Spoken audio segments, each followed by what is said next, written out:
All right, guys, I'm back live. Don't know how long that's going to be for. We'll see what happens. I apologize. Right, welcome again. I have this listed as part two for today. We'll see what happens. Show this out, show this out, show this out. For those of you who hop back on, it's now 4 o'clock, which is normally when I go live. So if you see the other one that's there and it says class number 41, and then you all of a sudden see that I'm live again, that's because I had to take time. I had to jump off air because my mother was trying to escape. I have her now sitting down watching television. I changed the channel and got her on something else. I don't know how long that's going to last. So I took her away, her purse and her coat. So now I'm back. So for those of you, I'm sure you guys all took off. And what's going on here? Having trouble streaming to Facebook now. Oh, look at that. Right? We're having trouble streaming to Facebook.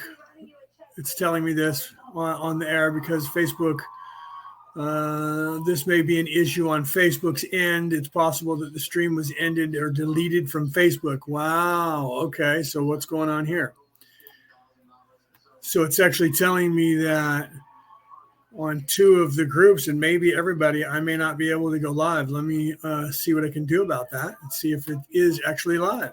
So if you're on there right now, tell me where I'm live because according to StreamYard, Facebook is having issues with me being live for some reason. It's not letting me go back live on the channel. So say hello if you're in the chat. I'll figure out where I am live, back live. So I apologize for having to go off the air. Like I said, my mother decided that she was going to hot foot it out the front door.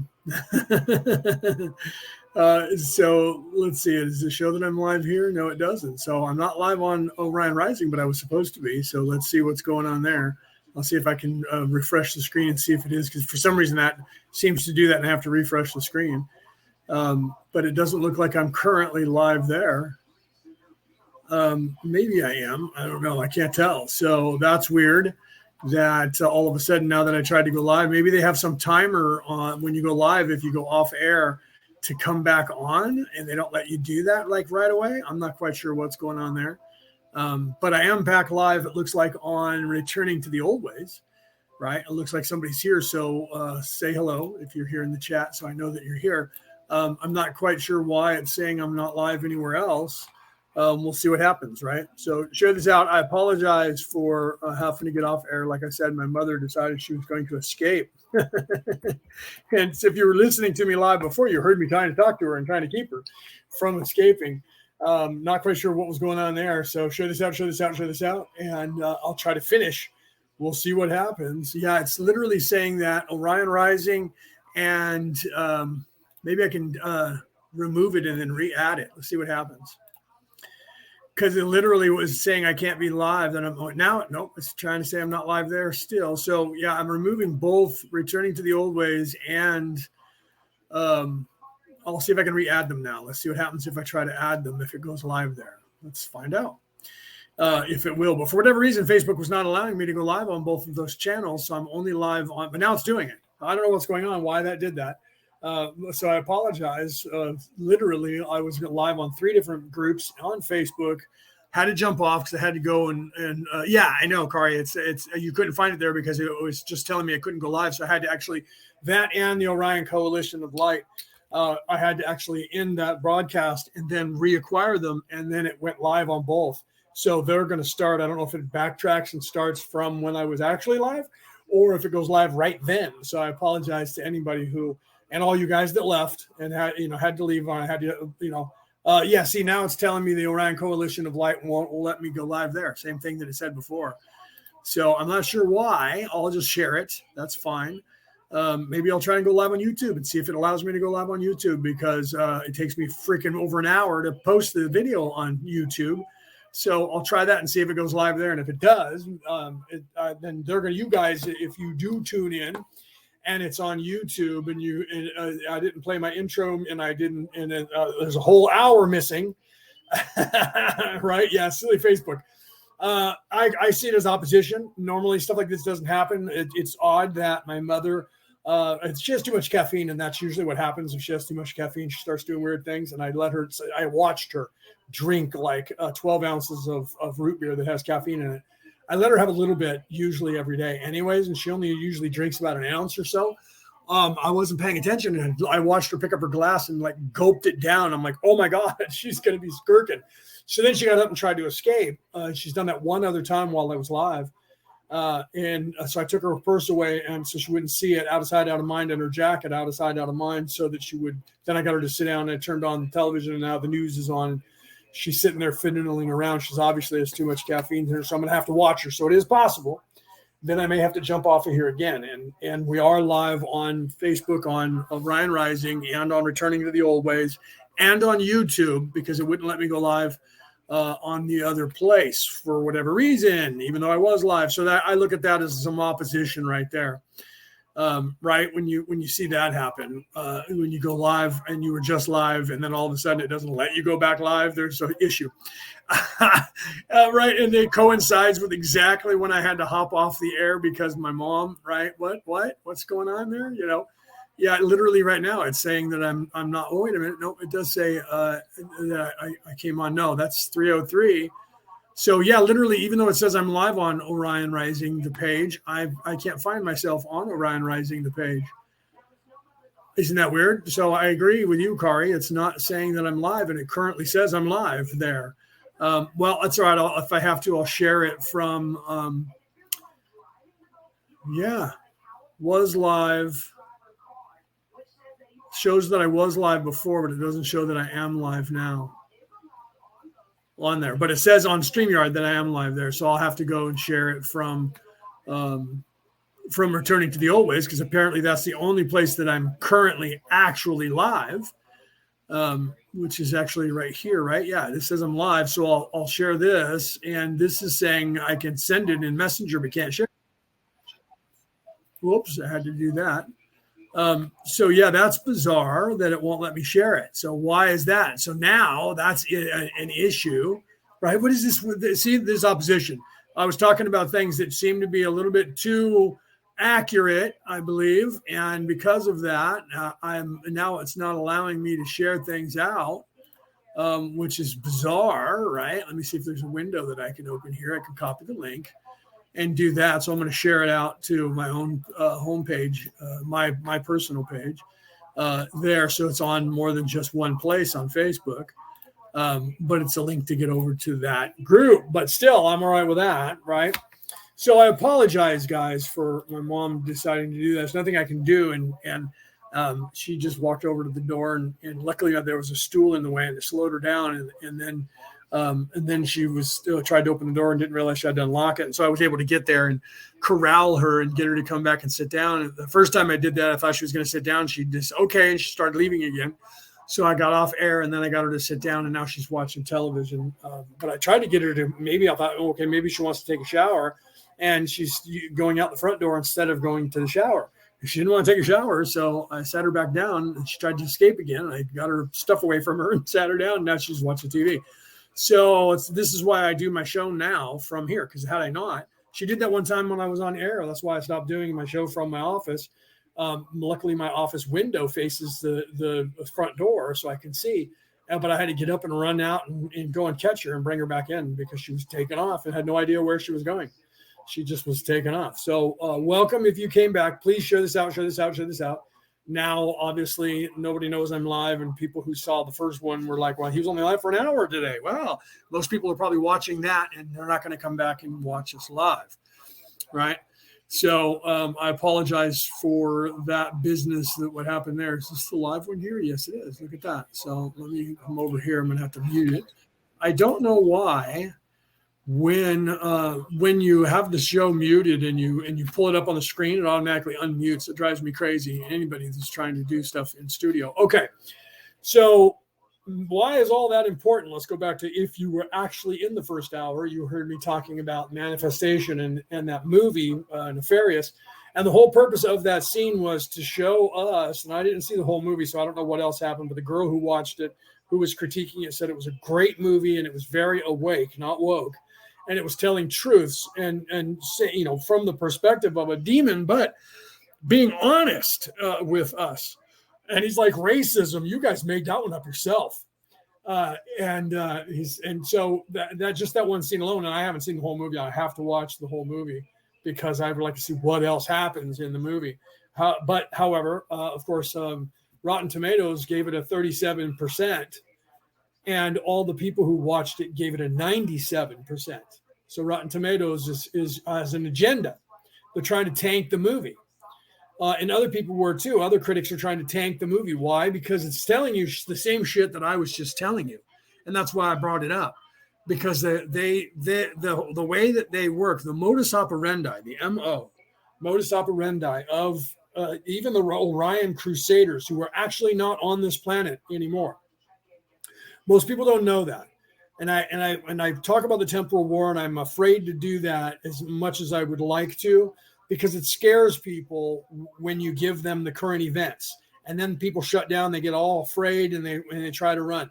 So without helping manifest that, we at the Orion Coalition of Light, and not just us, but all the coalitions that are really, truly put together by people that are either wanderers, walk-ins, or very awake, not people who claim to be awake that are not. And I'll get into that. I want to talk about that. I was talking about that with Cassie yesterday.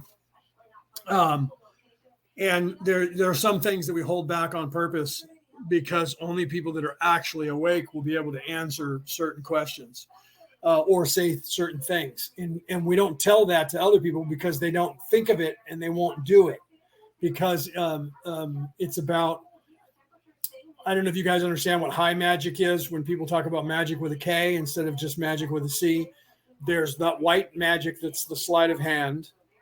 And that is just the sleight of hand. That's mirrors and bells and whistles and distraction. So they're hiding things with their hands. I've done magic in my life, real magic and sleight of hand magic. Sleight of hand magic is literally anyone can learn it. Real magic, it takes a different kind of person. And then you have to choose whether or not you're in service to self or service to others without knowing it. We call that good or evil. And then you have light magic and dark magic, right? Black magic and white magic. Okay. And then a lot of people don't believe that even exists. Yet those same people are usually spiritual and they go to a church. And then their priests or a rabbi or whatever cast a spell on them and everybody else while they're at their mass every single Sunday. And they call it a ritual, which is exactly what all the pagans call the exact same process. But they say that's evil and they're the devil and demons for doing that. But what we do is totally different. I literally, a friend of mine had a problem. Some of you might know about it, but a friend of mine had a problem with a person who, because of how this person was talking, this other person said, oh no, that person's got to be a witch or a wizard or somebody evil. And the first thing they did was went and got a spell, a Hindu spell, and cast it on the house that was supposed to protect. And I'm like, that's funny because you're saying they're trying to cast a spell. And so the first thing that person did was ran out and got a spell. But in that person's mind, it wasn't, it was okay, see? And then they spelled it wrong, and it was the wrong incantation. And I laughed and said, you should point this out to that person, that the word they're using is not what they have written. And the spell they're casting is wrong. And here's the definition from the Hindu language of what it is they're trying to say. So when I come up with stuff like that and I say it, I've researched it. When I talk about Zachariah Sitchin and his wrongful translation of the Anunnaki, I'm not the one who made that up. It's not a theory of mine. It's actual fact that all the scholars who actually know the language of the Mesopotamians will tell you. He does not know what he was talking. Doesn't now. He's dead. Did not know what he was talking about when he was trying to translate it. He didn't know the language at all, and he was trying to figure it out and teaching himself. And he took assumptions, and they are in fact wrong, right? So why is that important? That's all important because his wrongful translation then spawned Giorgio Tsoukalos, who had a narrative, to then change that translation from the god Anu came down to earth to those from the heavens, which right after that in 2012, from then until now, in the last 11 years, those from the heavens became an entire species of people called the Anunnaki. Okay. And I've heard people on the internet now referring to Marduk, who was the Mesopotamian god who destroyed his own grandmother because she killed the sons, her own sons, because they killed their own father, her husband, because he was angry with them because they were partying and they were loud and they weren't sleeping and he couldn't sleep. I didn't know that gods needed to have rest like a human, to where partying and loud noise bothered them because they couldn't go anywhere. So these gods were everywhere all at once, and it was bothering the head god. And so anyways, that's all very 3D and a story for children, I might add. But now Marduk, who was the destroyer of Tiamat, who's not dead, but she's sleeping. And that was a theme that they did all the way down through the ages, as a matter of fact. It meant ascension and immortality, and people don't realize that. Anyways, so now all of a sudden I hear people calling Marduk Anunnaki, or Anunnaki Marduk. So not only has Anunnaki been added to the Mesopotamian pantheon of gods as a race, but now Marduk is all of a sudden being called by people Marduk Anunnaki or Anunnaki Marduk, saying that he is of that race or he is the Anunnaki. So that's how things morph and turn into things. I've already stated that all of the earmarks for Elvis Presley is that he's going to be a god and a religion in the next 100 years. It has all the earmarks. People already that have been dressing like him for 70, or well, not 70 years now, but for what is that, 60, 50 years. He died in the 70s, 77 or 78, I think he died. And people have been dressing like him and walking around like him, talking like him, acting like him, and impersonating him. And some people literally have more pictures of him and his paraphernalia in their house than you would see in a devout Christian's house with Jesus. So it won't be too much longer, and it'll actually be if it already hasn't started as a religion that people don't know about, it's going to be a religion. And if it can persist in 1,000 years, if this earth is still here, they'll find this and they'll actually say that there was a religion called Elvis that was on this planet, and everybody will believe that. Why is all this important? This is all important because your manifestation can become reality. If you know anything about the law of attraction, you know this to be true. This is being taught by almost every religion, or at least philosophical, spiritual train of thought everywhere on the earth, and has been. It's just the Western Judeo-Christian religion doesn't teach personal power of any kind, and they haven't for a long time. They're just now starting to do this with a lot of what they call evangelicals, especially here in the United States. And that's why there'll never be a pope from the United States of America, no matter how holy they are. And it's the same thing with when the Dalai Lama, the current Dalai Lama, less than 2 years ago, was asked by a little girl if girls or women could become the Dalai Lama. His answer was, he smiled at her and said, "Tradition says that it's men," and then moved on. Okay, so he literally is supposed to be the most woke spiritual being on the earth. And that annoyed me. Not because I am a progressive that thinks, well, all genders and people should have whatever. There's 150 or 60 genders right now, and according to that community, the you know what I mean. And there's going to be more.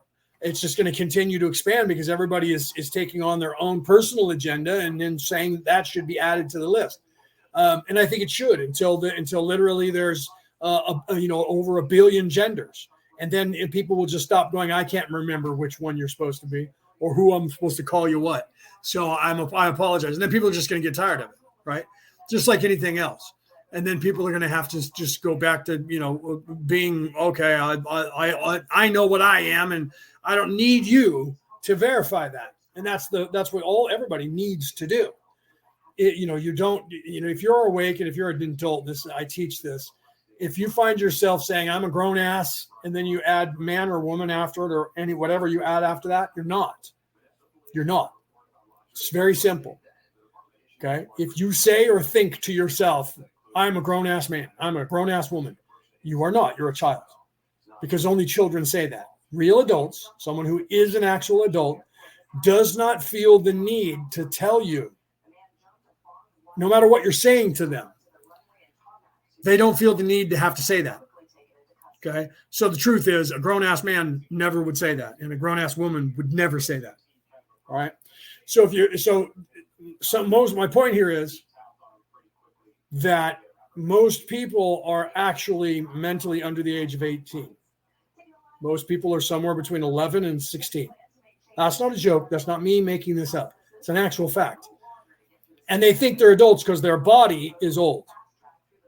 So therefore, I'm an adult, because legally on this earth, my body has been around long enough so that the laws of the land that I live in says that I'm adult. That doesn't make you an adult.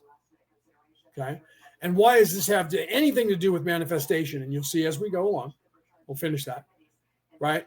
Because not realizing and being objective with yourself, you're just assuming you are something, and you're claiming that you are something when you're not actually that. You think you are. The fact that you're thinking it should tell you that you're not.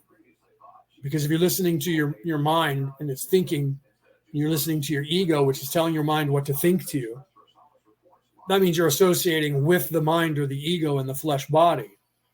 And that's what you're basing where you think you are spiritually or psychologically. Okay.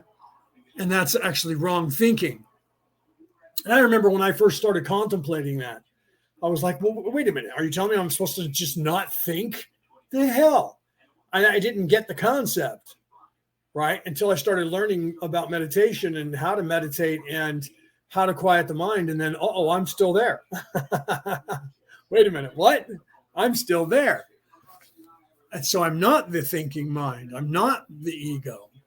I'm something else. What is that? And that's when you find that realization and you start chasing yourself, and you stop listening to the mind and you stop listening to the ego, even though they're going to be with you all the time.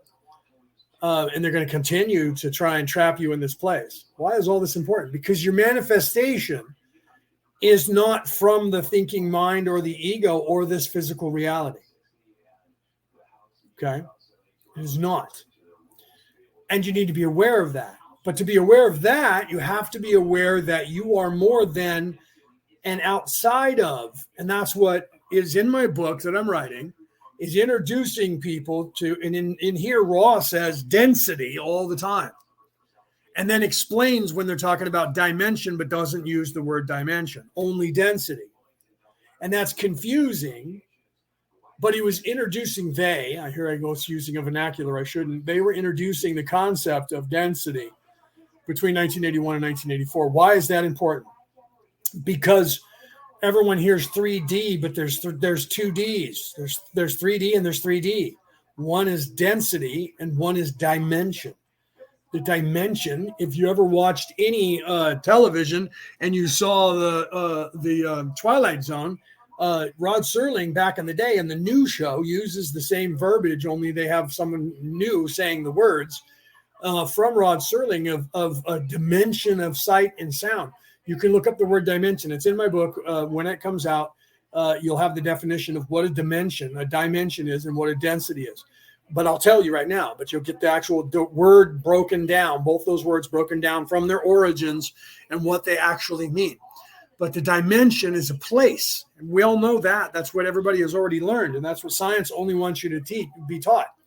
Dimension is this place.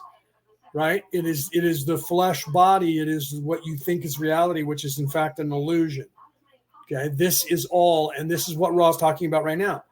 This is all going on in the mind of the creator. This is a daydream. You, me, everything, everyone is a construct and that's why I say a lot about Jeff Bridges when he was in the movie Tron, which came out in like 1982. And when he got taken out of our reality into the computer's reality by a laser in the computer program, took him into the computer, when he became conscious in there and looked around, the first thing he said is, "Oh man, this is not happening. It only thinks it is." Not, "I only think this is happening." Not, "I only think this place is real. This is a dream." He never said or thought, "This is a dream state." He said, "This isn't happening. It only thinks it's happening." And they never explained that. And if you're awake, it's very esoteric. If you're awake, you got that. I didn't get it when I first saw it. I always thought that was a weird choice of words. That must have meant something. And then as I got older and I started to understand it, I looked back and reflect on it and went, wow. Yes, see, I didn't know the exact date, the 16th of August, 1977. I knew it was in 1977 when Elvis died, right? But I didn't know the exact date of that. Thank you, Peter. So literally, your manifestation counts because you are. Okay, Eckhart Tolle, and I'm not sure how he says his name, whether it's Tolle or Tolle. It's spelled Tolle, and he's a German gentleman, very, very awake. Wrote several books. I have not read them, but I have seen him speak and watched videos on YouTube of him speaking and answering questions for years. And one of the things that he said when someone asked him, what is the function, the purpose of this third dimensional reality? And his answer was, and this is not verbatim, it's not word for word. His answer was, God is becoming consciously aware of itself in this reality. Okay. And then if you go to the Hebrew religion, there's a rabbi, and I don't remember his name, but he's very, very wise. And I talk about him a lot, having conversations with him where he is saying, speaking as God, being they always said the devil's advocate, he was being the God's advocate. He's talking as God, talking about being objective and not subjective, and the difference between the two, which I also put in my book, not his conversation, but the definition of that, which he's not the only one talking about it. But he had made the comment, when someone's asked the same question, what are we supposed to be doing here? What's our purpose? And he said, among other things like bettering the world and taking care of yourself along the way, but not getting stuck only focusing on yourself, because we do that a lot. And that's when we're stuck in 3D and we're focusing on ourselves in third dimension, in 3D, trying to get rich, popular, all the things they want you to do to distract you away from any kind of spiritual uplifting. So they want to get you involved in trying to get rich, trying to be some sort of influencer on a TikTok or whatever, or trying to be a sports star or whatever it is, move up in the corporate level, whatever it is that's 3D physical that has nothing to do with spirituality, to keep you away from that. And then literal, if you spend only your time taking care of yourself and you never do anything to help society in any way, you're also missing the mark. But what he did say was, as God, that I have created this place. I have created this beautiful place as a house, and you live in it. And your job is to make this a home so that I can come here. So literally the wise gurus, or whatever you want to call them, magi of the Hebrew religion, are saying the same thing that a non-denominational spiritual teacher, Eckhart Tolle, is also teaching. And that goes across the board. I've also looked at the guys from the Sat Yogi Institute in South America, and they speak the exact same thing. So all these are three different spiritual philosophical thoughts and ways of thinking, but yeah, and been taught, Christianity and that as well, Western Judeo-Christianity. And these thoughts are there. They just don't preach them to the people as much as they should. You see people now coming out and saying that more often, talking about this. Why is all this important? Because your manifestation of yourself and who you are is very important to you as well as everyone around you and the all. And that's why if you look at the way things are being done to us, that literally they're trying to keep you from having any kind of self-esteem, seeing yourself as not as worthy of anything. And literally that's a problem. So creating hell, creating misinformation, disinformation, creating dissension, creating all this, you can't find anything on the internet that has any definitive answer. It's always positive and negative. If you say the sky is blue, you're going to hear people tell you how it's not. If you say Jesus existed, you're going to have people are going to tell you how Jesus didn't.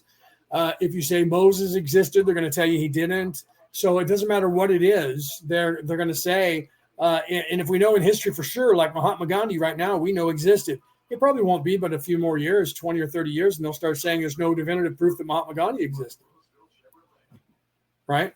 So who knows what's going to happen there as time goes on. So it's important to know, and think about what's going on and be aware of your manifestation. I was teaching this when I was 13. I'm going to be 56. When I was 13 and I said this, people looked at me like there was something wrong with me when I talked about my energy, your energy, and how we interact with one another and how we see each other and what we project onto other people. When you see somebody and they honk at you and you flip them off because they honked at you, and then they flip you back off and now you guys are angry with each other. You get what you put out. They are actually responding to what you did. You're responding to what they did. And if you do that, then that's what happens. So I don't, I'm not that guy that will yell at you or flip you off. If something happens, and I'll go, okay, whatever. And then just watch. And I've said this many times, because then what happens is the people will go down the road in front of you and they'll run into somebody just like them and they'll either crash into them or they'll be then chasing each other and knock each other off the road and you can drive on by. So instead of engaging, and that's part of what even Jesus was saying about turning the other cheek, instead of engaging in that, you don't need to. There's no reason to engage. You have to be in control of your own self. You have to choose to be angry, and you set these things up in your mind. You already have this manifested in yourself that certain words are going to trigger me, and I'm going to get ballistic. I'm going to get angry when someone says whatever the word is that you've designed. And then they do the same thing for sex.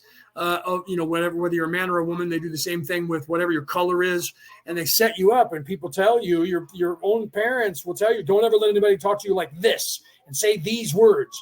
And then they start programming you without realizing that that's what they're doing. They're programming you to respond violently to certain things, and you don't even know why. You're just a kid, and you're just doing because they tell you to do that.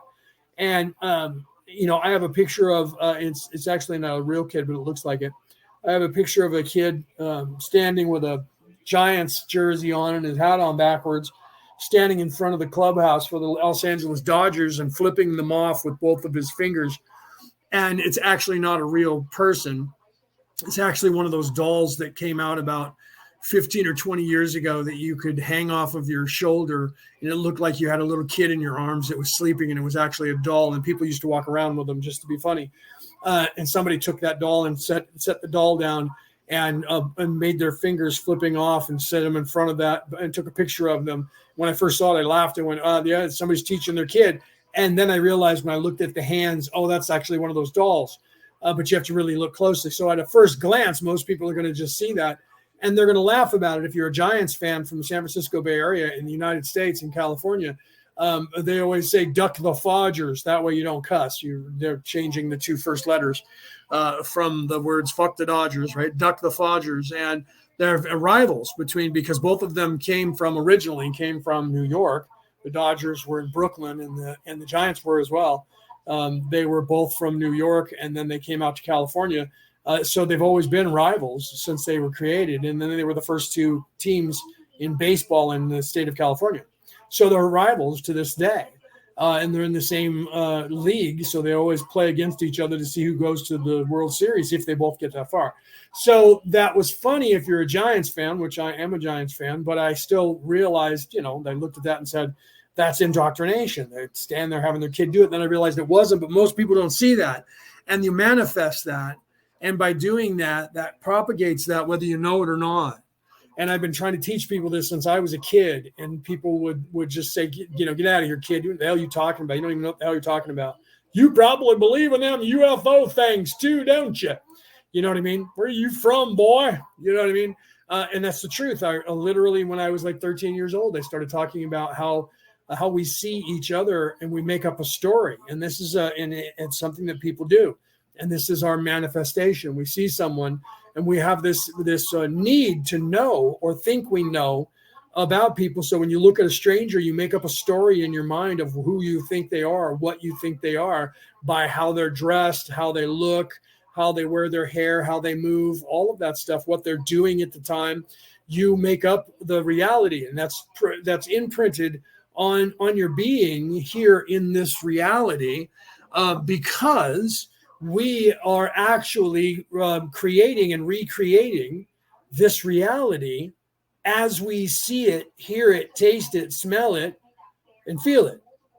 We're recreating it. So we make up in our minds every day the sky is blue. The trees have green leaves.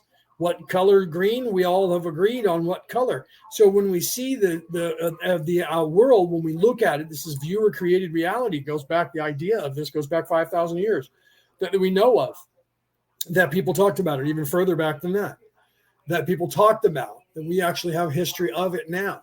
The manifestation of everything that is happening because we're all manifesting it, because we're all looking at the same reality, and wherever you are, you're holding that reality in place by looking at it and being in it, and everybody else is too. And then you look on a map and the map tells you, well, there's a forest over here. In your mind, you conjure up in your mind what a forest is, and so does everybody else. So whenever you look on a map, you do that, and whenever you're driving somewhere, you're doing that every moment. You have to be aware of that.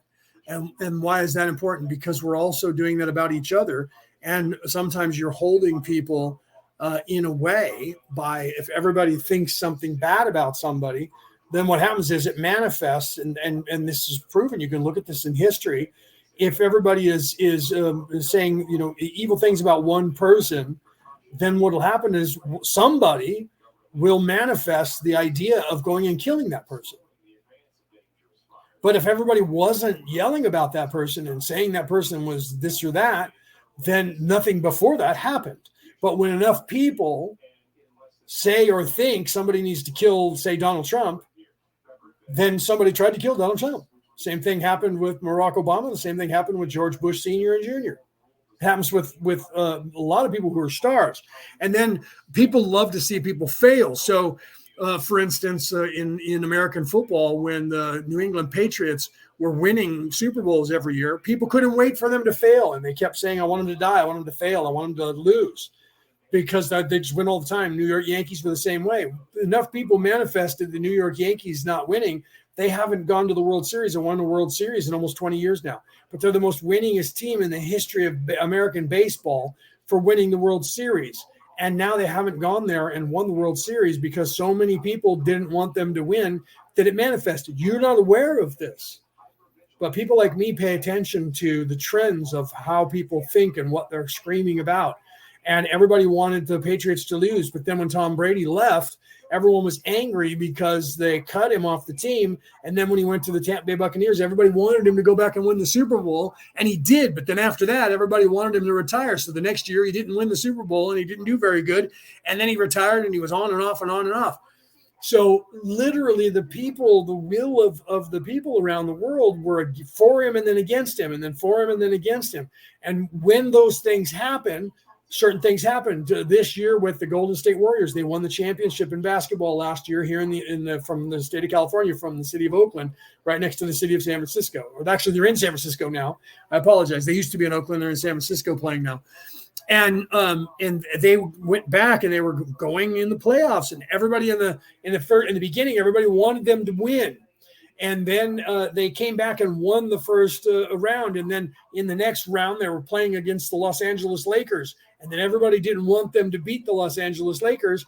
And they got skunked by the Los Angeles Lakers. And everybody in California wanted the Lakers to win. But then the Lakers went up against the Denver Nuggets.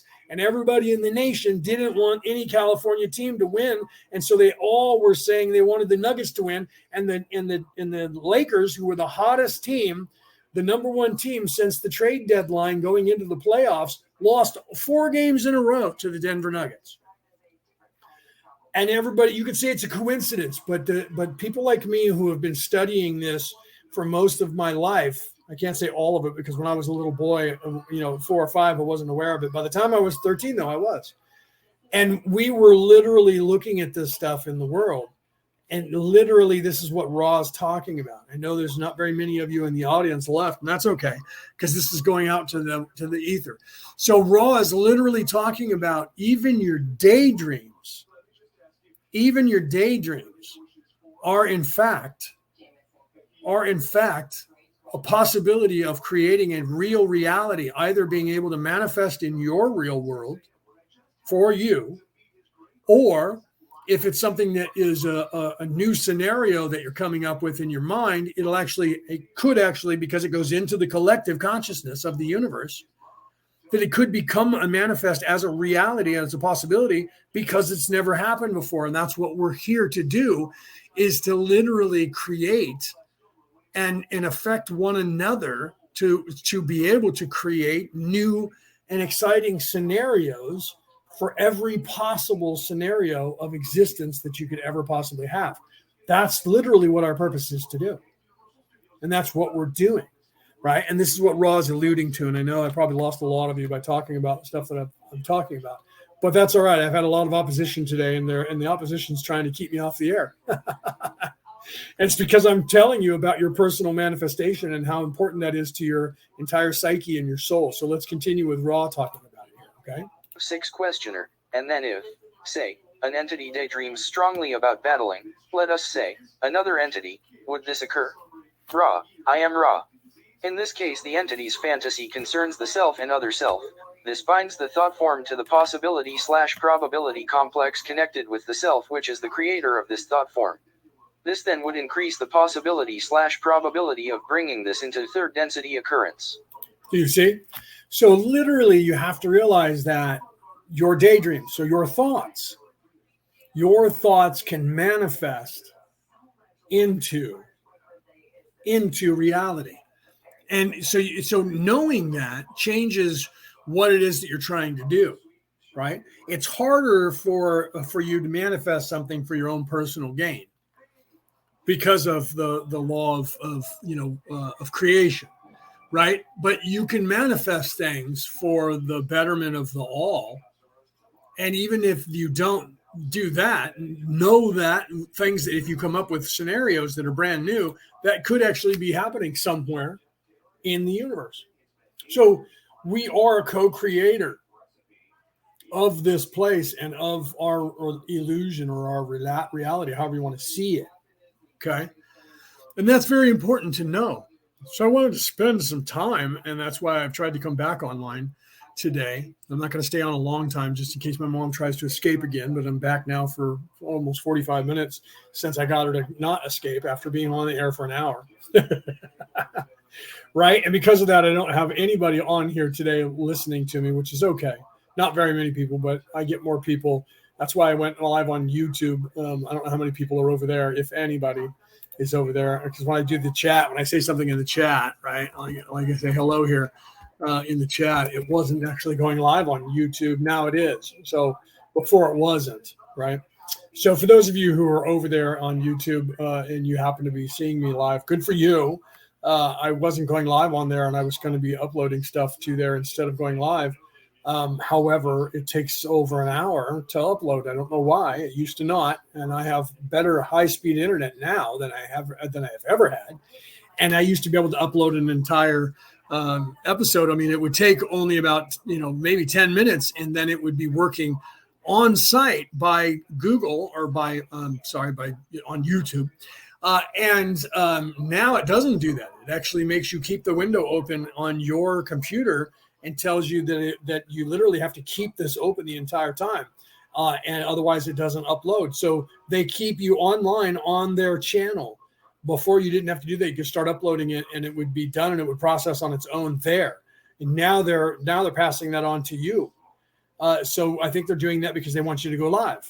Because when you go live, it's instant. But when you try to upload it, they're penalizing you now. And they didn't do that for the first, I was on YouTube going back to like 2008 or 2012, definitely 2012. I was on YouTube already. I was doing my book, which they deleted of prepping, which I might get back to doing some of that stuff too. I don't know, right? Because that's the part of there is that part of reality that they've taken away from you, even though that's the survivability of this planet. Most people don't know that. And I wrote a book about it, and most people don't want to know about it. But then when something happens like COVID, people start shitting themselves, and all of a sudden I become popular because people are like, so you got guns and ammo and food, right? I'm like, wait, you weren't doing this for yourself and didn't want to have any part of that a minute ago. Now when the things might be dangerous, all of a sudden you want to know what I know, right? So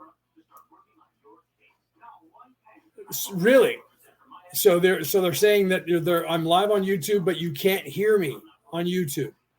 Really? Let me mute my mic and unmute. That changes. So we'll see if that changes. So I'm live on YouTube, but you can't hear it. I'm going to have to go to YouTube and find out what is going on. Talk about opposition today. Wow, guys. Wow, opposition today. Right? Everything was going fine until all of a sudden my mother decided she needed to escape. And now I can't go live anywhere, and I'm having this issue. All right, it says I'm live right here. I'm going to click on it and see if I can hear myself at all. Oh, I can hear it. I can hear myself, Pete. I don't know what's going on with you, but I just literally see. So I'm sure you guys heard that, right? Maybe you didn't, but it might have picked up on the mic. So it's actually saying. So I don't know why you couldn't, but I know I'm live there and people can hear me. Right? I don't know if anybody's live on there. There's 2 people on there. I'm one of them. So it's probably you and I, Peter, on YouTube trying to see me on there.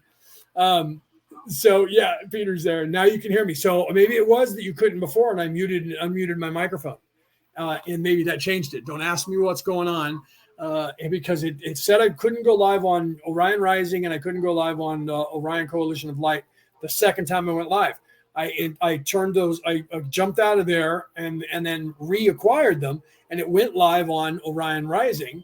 But it wouldn't go live on the Orion Coalition of Light. So I went ahead to YouTube, and I didn't know that it was dead air. So anybody who was there earlier probably left because they couldn't hear me. And they were like, what the hell? It's dead air. This guy's a moron.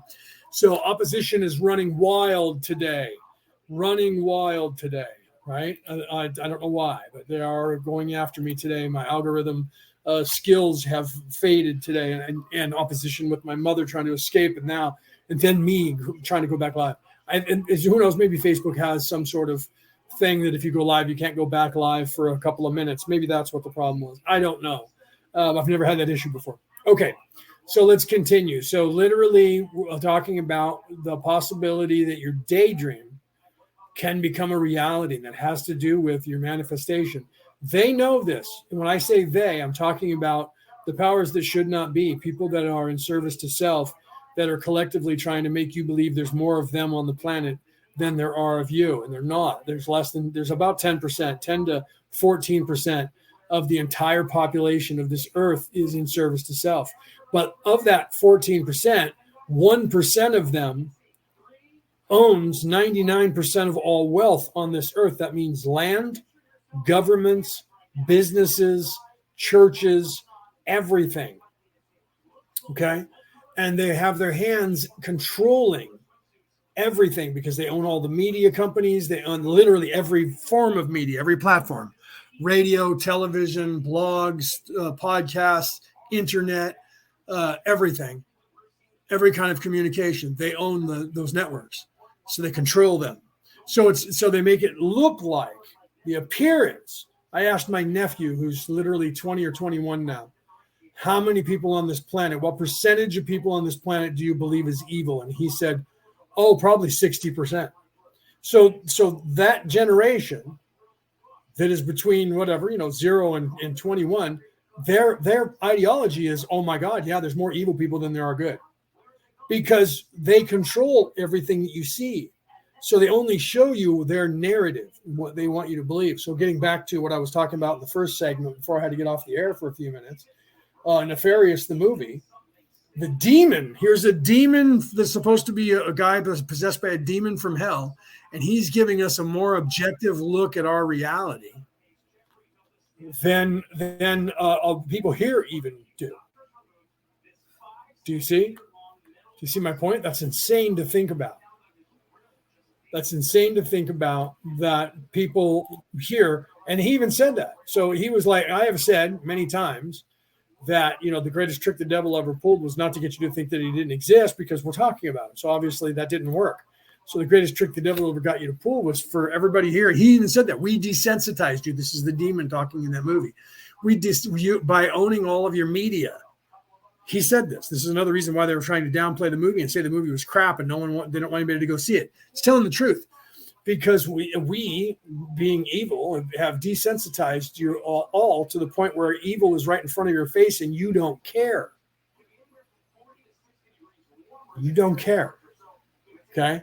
And so they're literally, by using the idea of a demon bragging about it, saying you're done. You guys have already lost. You don't know it. And so people that are not quite awake, that would be religious, would say, oh my God, we can't let that be on the air because the demon is taunting us and blaming us for it. And it's a mind screw, it's a gaslight from a demon. So we got to poo-poo this, because they're not really awake enough to actually see what this person is objectively telling us the truth about ourselves. Okay. And so the writer of that movie was doing just that, and using the demon to do it. This actor playing the character of a possessed man by a demon, and the demon was literally taunting the human race, saying, "You did most of this to yourself, bro, and you know these things to be true because you can find them, but you just don't want to admit them to yourself." 40 million slaves, and that's a very low estimate. It's actual. You can look that up. So when everybody says, oh, we've abolished slavery. No, not even in this country. There are sex slaves and slaves in this country. It's just not, everybody isn't walking down the street with chains around somebody's neck like they used to do 200 years ago. Okay. How many of those people that are coming across the border that are illegal are coming over here and having to work off their money that they owe the people who brought them here, and they're coming in here and they're being slaves? We call that indentured servitude, so that it doesn't sound like slavery. But what it means is that you work for them for free, and they might give you room and board so you don't die. And then a lot of times they turn you out and you become a sex slave. And they do that to many people. And then people want to hide their head in the sand and say that's not real and that's not really happening. When the truth is, it is. It is. If you're being objective and not subjective, and not hiding yourself from reality and pretending that things are okay, even though that you look around and you say, but evil people are in charge and there's evil everywhere. However, there's no slavery, there's no sex slaves, and the number one thing for teens to die from in the United States is gunshots. And that's the biggest lie I've ever heard. That's the best trick the devil ever pulled. Because literally the number one cause of death in the United States currently for anyone from the age of 3 to 30 is fentanyl. It's fentanyl overdose. It's literally killing more people in this country than cancer, killing more people than cigarettes, killing more people than alcoholism. And they want you to believe, though, that guns kill more people, when the average amount of people, there's 380 million registered Americans. There's probably 450 people living in the United States. 450 million people living in the United States. And out of those 450 million people, every year, 18,000 people get killed by a weapon, by a gun. Not by a weapon, by a gun. In that same time period, 50,000 people get pummeled with a hammer and die. 32,000 people get stabbed to death with a knife. But they tell you that guns are the most violent thing and need to be taken out of the hands of the people. Why is that? 57,000 people die in car accidents in the United States. 57,000. 62,000 people commit suicide in the United States every year. 275,000 people die from cancer in the United States every year. 250,000 people die from tobacco-related illness. Another 220,000 people die from alcohol-related illnesses. Just in those three things I told you, is 750,000 people die every year from just those three. And 18,000 people die from a gunshot. And every politician and every news agency is telling you that the one thing we need to go after is guns. But they'll sell you alcohol and cigarettes until you die from some illness because of it, and sugar until you die from it. They'll let you take all kinds of drugs that the federal government is bringing into the country and getting paid for, because you honestly think that some drug cartel, some mafia boss in Mexico or Central America is going to be able to take on the entire United States government and all of their resources that can fight off anyone in the world in a military conflict, but we can't stop a few Mexicans from running across the border with a bunch of fentanyl that they're giving and killing our children? You really think that that's why that's happening and how that's happening? It's because they're allowing it, guys. Haven't you been paying attention to the different movies where people were outing the government and saying, hey, the CIA has been the ones bringing the dope into this country for 50 years since they were invented. Okay. And then you go, that's a conspiracy theory. Oh, okay. So you'll believe that some drug lord in Central America with 100 troops is able to bypass the entire federal government of the United States' military, police force, a Secret Service, DEA, customs agents, sheriff's departments, and a bunch of citizens that are paying attention to bring drugs into the United States, and no one notices it, and then they're selling them to everybody, and nobody's in on it because nobody notices it, and they can't bust them. Oh, they bust them all the time. Sure. And yet, you see a bunch of drugs that they bust on television, and yet fentanyl is killing more than 100,000 people a year in the United States of America currently.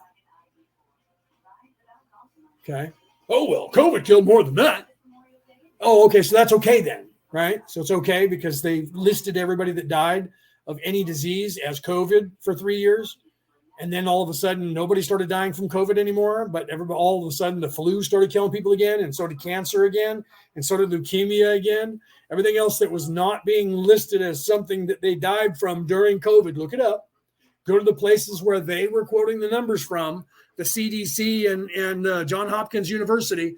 Go to those places where they were telling you were the ones counting the numbers of what was going on, and look at the numbers pre-COVID, during COVID, and post-COVID.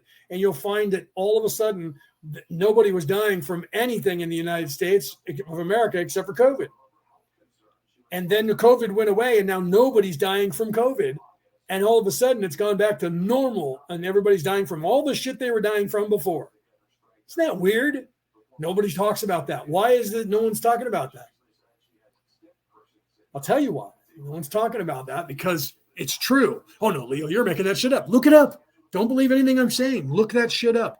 Whatever country you're in currently, if you have access to look those things up, look them up in your country, and you're going to see that it was exactly the same thing going on in your country. Was, is, and will be. Why is that? How is that? Because the 1% of the population that is evil controls 99% of everything that is telling you anything, and they own the land. They've all put themselves into that position. They got into the government and claimed that the government owns the land you live on. And they've done that in every country. In some of the countries, you guys never had that. In America, you used to be able to own the deed to the land that you were on. You can still do that, but when the government decides that they want you gone, they'll just come in and kill you. They'll just come in and move you, condemn your property, take it from you because they need it for something else. That's how it works in this country. Don't know about yours. If you're in England, you don't own anything. If you're in the United Kingdom, you don't own anything. The kingdom owns everything. You ask, they'll tell you. You've never owned anything. If you think you own the land and the house you live in, you'll find out quickly that you don't own that land at all. You might own that house, but you don't own the land. Never have. That's the king's land. Now it's the king, not the queen. That's the king's land, right? That's why America went up against them. But that whole thing was probably a plot too, right? That's why they tell you the experiment that was America. They should tell you something. Experiment. Like freedom's an experiment in their minds. Okay, so literally your manifestation. Okay, me even saying that to you right there, all that stuff that I was saying is negative. All those things that I was saying was pointing out what they want to propagate. So if you start believing everything I just said, you're actually going to be giving them more power. That's the reason why I said it. So anybody who left during that, they'll not know the answer to this. Okay, this is why we don't talk about prophecy, where some people want to scare you and sell books. And so they'll give you all this prophecy and tell you negative shit. Because if I tell you utopian shit, you're going to go, you're full of shit.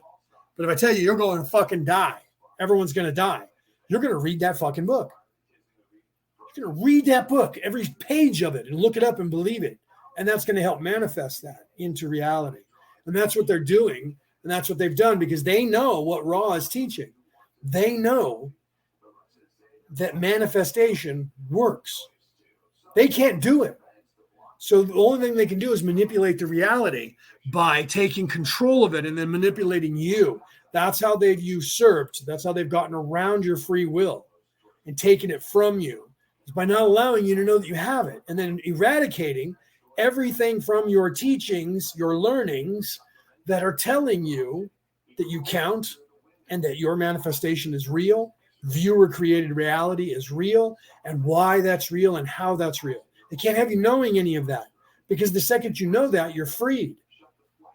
Because when you realize it and you actually get it, you understand it, then you go, what I think matters because I am not just a construct. But they want you to believe that you're only flesh and that all your thoughts are someplace in the brain. I'm literally reading The Holographic Universe, which is talking about everything being a hologram. So they're proving that everything is not in fact real.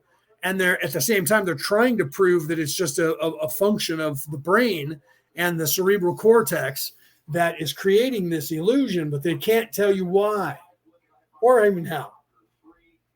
But they can say that that literally when they go to the cerebral cortex or the visual cortex, that no matter how much of it they chop out, if they have 10% of the visual cortex left, people can still do these things, complicated tasks, and still can manifest the idea of distance and maneuverability and things in their mind. So literally, they're like chopping up, crows' brains and mice's brains, and I'm sure they did it to humans, but they're not telling you about that. To see how far that goes, and when they did it, it literally proved, and they wrote a book about it. There's a book that I'm reading about that. It was published a few times over. I don't remember the last time, but I think it was in the 90s. And they're literally talking about reality. That's what's based all science now. The reason why I'm reading it is because scientists now are using these and furthering these theories that have been coming down the pike, and they're literally starting to realize by proving this that our reality is a lot like a computer program, like AI. It's freaking them out because they believe that reality is everything that is. And those of us who are spiritual say from the beginning, thousands of years ago, Lao Tzu from 634 BCE said this was an illusion. So did the Buddha at the same time in China. That's just two examples. Jesus, 635 years later, said the same thing. Well, he was older. So it was by the time he was in his 30s. So it was probably 660 1 or 2 years or 657 years later was teaching the same thing. but he couldn't have read. He might have been able to read the Buddha, but I don't think they had Lao Tzu's stuff out yet. But they might have. So he could have read that stuff, and it could have had an effect on him. But no one knows for certain whether he went to India or not. But there's reason to believe that he traveled the world. When he went missing, he was gone for a while. He was traveling the world, learning all of this stuff. So some people say Jesus wasn't real and he just learned shit. He was just regurgitating it. None of that's actually important. That's what you need to realize. That a third dimensional ideology like that is not actually important.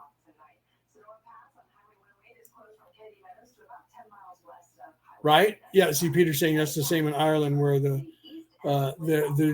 drugs were killing people. Right? Same thing. The fentanyl. I'm sure you have the same problem. Right? So that's being shipped in now. So supposed to be our enemy. Let's go back to that real quick and think about this. The manifestation of this is supposed to be coming from China, going all the way around to the world. Weird thing that the Chinese are able to get their drugs that they're trying to kill all the countries that they see as in their way, the people, and they're able to infiltrate every country: England, Ireland, America, Canada, Sweden, Germany, Finland, every country on the planet. And for some reason, China is able to give their drugs to certain people that are considered cartel and drug dealers in all of these countries, and they're able to network them into the population and kill people. Yet the Chinese can't invade those countries and take them over with their military. Why not? The Mexicans couldn't come over here and take over. The Chinese couldn't come over here and take over, or they're not doing it. But yet, for some reason, there's this ability for them to get all of these drugs to the people to kill the people that are in there. Isn't that weird? How is it that they can do this all over the world, but yet they're not taking over the world? But everybody in these governments are telling you the big bad Chinese are going to try and take us over, or the Russians. But when they attack physically, the Russians are attacking the Ukrainians, and all of a sudden that's a deadlock, and people are dying. And of course, they're both lying about how many people have died. And all this money and conventional weapons are going in there and fighting that war. But yet, I'll bet fentanyl's still getting in there to the front lines, and I'll bet troops are dying of fentanyl too. How is that possible? The only way that's possible is Occam's razor. If you know what Occam's razor is, the only reason that happens is because whatever is the most logical course of action for that to have happened, 99% of the time is true. That's what Occam's razor is. All things being equal, if a woman gets killed and her husband was anywhere near, there's a good possibility if you think the husband did it, he did it. It's just a matter of finding it out. Okay. And that's why they immediately go after, like, if my mom's found dead, they're going to go after me because I'm the one that has the opportunity. I'm here. So they're going to assume I killed my mother until they can prove that I did not. Same thing if I have a wife and she dies and I call and say I found my wife dead, they're going to assume I did it until they can prove I otherwise, because of Occam's razor. Okay. So how are these people getting these drugs into the United States or your country without your country's government, military, secret service, police force being able to stop them? The only way that can happen, if you're a free and sovereign nation and no other nation can invade you and doesn't invade you, but drug addicts and drug dealers can get their drug to your personnel, to your kids, and kill them with it, and your government says, there's nothing we can do about it. We're trying. We have a drug czar whose job is to fight the drug dealers. We did here in the United States, too, and a man blew the whistle on that by the name of Michael Levin. And he was a DEA agent. That's a drug enforcement agency agent for the federal government of the United States, the Federal Secret Service agent. And he was undercover in Bolivia and Bogota and a few other places. And he literally wrote a book about it in the 80s here in the United States, or the 90s. I don't remember which. I was in college, so it might have been the 90s. Yeah, it was, because I wrote a paper using his information and actually had it stolen from me and turned into a documentary on the History Channel called Who Watches the Watchers. That was my final or my midterm paper in my government class when I was in college. And that was the title of it. I used to have the actual paper to show people, but that was in my briefcase on my yacht that the skipper I gave my yacht to took from me and never gave to me. Probably threw it away. He probably just pitched shit out. But I had that from my government class that was literally entitled "Who Watches the Watchers," and that did not exist. And you look up History Channel's "Who Watches the Watchers" and see when it was created. It was created after 1991, when I was in college and wrote that paper. So my point of this is that your governments are complacent. Your governments are getting money, getting payoffs, and assisting the drugs that are killing your people, and you don't know about it. Because that's the most obvious and only answer that can be happening. Because if America is supposed to be the greatest country in the world, which it's not, but if America is supposed to be the most secure with all this military and all these Secret Service agents and all this money and we could stop anybody from doing anything and find people when they go bad or murderers or whatever, all of a sudden when they focus on that shit and it gets on television, then they find the culprit. That's why they don't find it. They show you every now and then. So you think, well, look, we busted 1,000 pills, 10,000 pills of fentanyl. Right. They busted 10,000 pills of fentanyl on that same day. 1 million pills of fentanyl came across the border. Do you see my point? So they give you a bone so that you think that they're doing something, because some people are actually trying. Okay. Some people are actually trying to do good. And this is my point. My point here is that you need to realize that your manifestation when it comes to things is important, literally because of, hold on a second, I'm trying to pull up my other screen. I knew it was going to put the sound on. Okay. So literally because what you think does count and is important. Why do I say that? Because if I tell you nothing but negative things and you focus only on those negative things, then you're going to help manifest those. So even trying to out the bad people for what they're doing, like I've done now for the last hour, trying to out them to you to show you reality. And that if you believe it and that's what you run with because you believe that, then you're going to help manifest that with your panic and your negativity. Okay. So this is one of the reasons why I try with a grain of salt to give you this information, because literally Ra is telling us right here about manifestation, that your daydreams will create reality, either for you or for the all. Not 100%, but it could. That's just your daydream. So what about your conscious mind holding a thought? Do you see? So when I say to people, well, this planet lost the first temporal war, I watch them get scared like little kids. And I'm like, what? But they lost the second temporal war. Most people don't even know what that is when I say temporal war. But they lost the second temporal war. We lost the first temporal war on this earth. You guys did. I wasn't here then. And then we got here and won. And now it's the mop up. It's hard for me to tell you that without telling you what happened. And in telling you what happened, because if you're still kind of asleep to where you're going to manifest the negative, then if I tell you the negative, you're going to lock onto that negative and you're going to say, yeah, and then he said that the war is already over, but I don't believe that because I'm looking around at reality. And that's what happens. All the truths we cling to are directly related or greatly dependent on a certain point of view, yours. Okay. So that literally you have to realize that. That's why there's people out there teaching you about law of attraction and manifestation. And I've been teaching that my entire life. I can't say entire life again, because when I was 3 or 4, I wasn't doing it. But by the time I was 13, I actually realized what manifestation was and our energy and how we manifest what we think about other people and how we react to them. And so I react accordingly. I don't judge people in any way. I try not to. Right. I get annoyed with some things. And like I said at the beginning of the show, when I was on the air the first time before I had to jump off for a while, that sometimes people with their hypocrisy, when they'll tell everybody, none of you people can post anything advertising your shit in this group, but you're happy to be in this group where we're all here contributing to the all. And then if you look at the top, they're promoting their self and their book or their shit.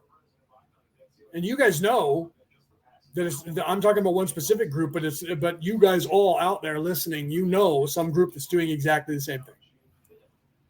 There's somebody who's telling you you can't do something, but they're doing it.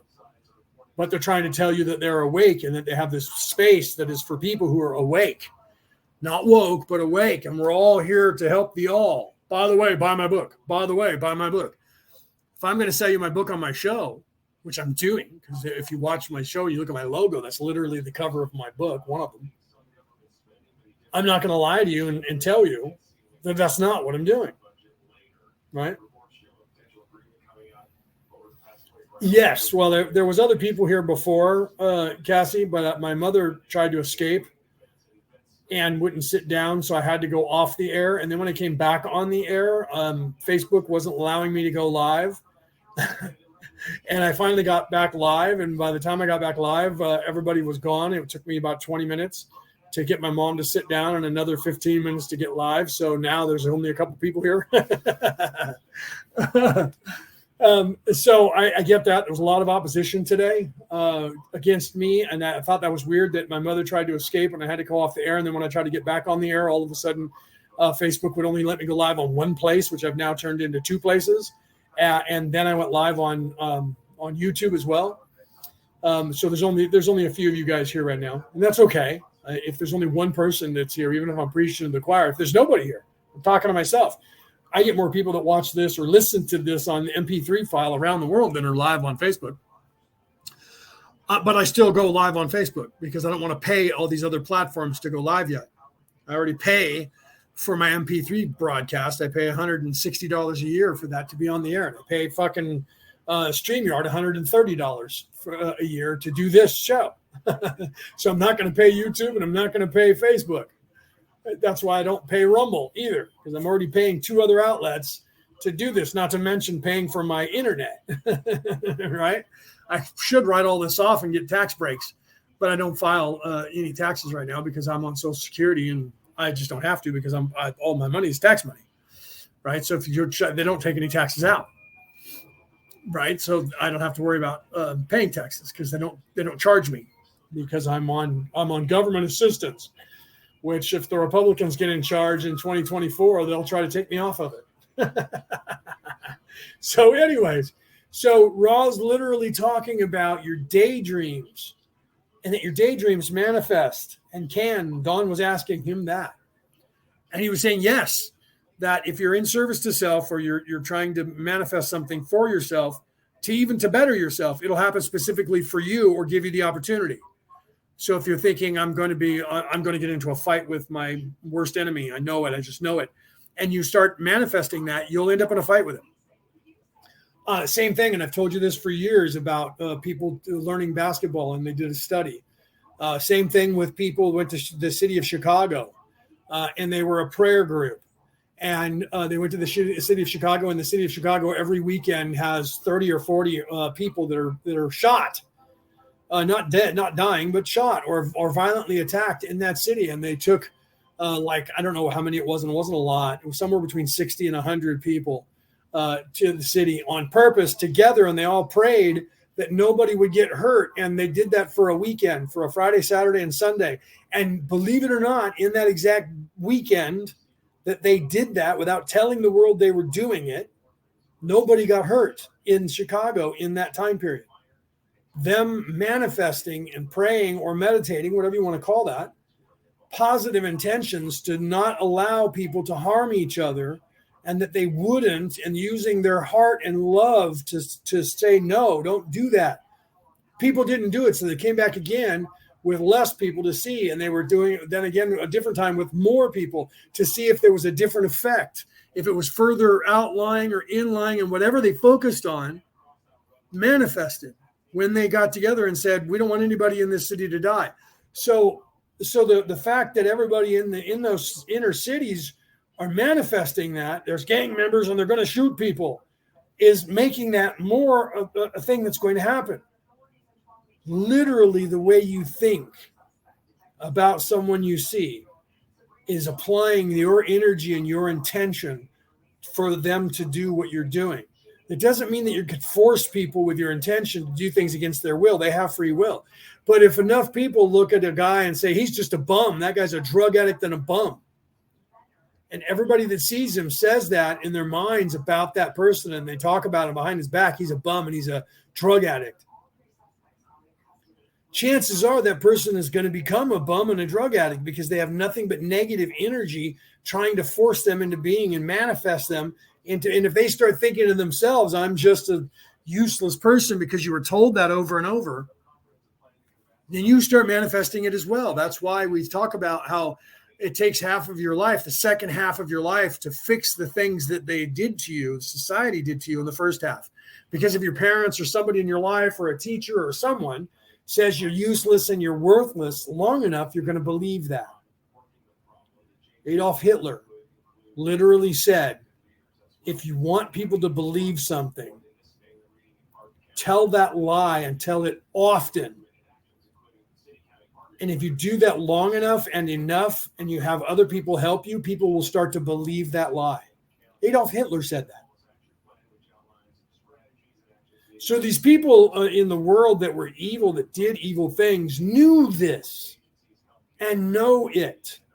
That's why during Donald Trump's presidency, all news agencies said the word impeach and the word Trump more than 200 times an hour, 24 hours a day for 6 years.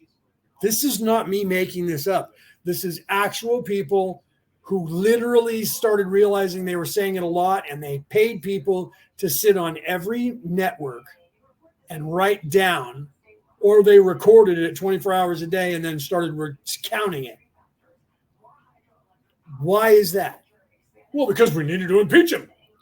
Well, you're going to think that because that's what they were telling you to think. And the reason they tried to impeach him is now being proven to be completely false and made up. Proven. But you don't know that if you are watching the same news agencies you were watching then. Do you see? Because most of them, if not all of them, are lying to you. Okay, look at Tucker Carlson, who just got fired from Fox.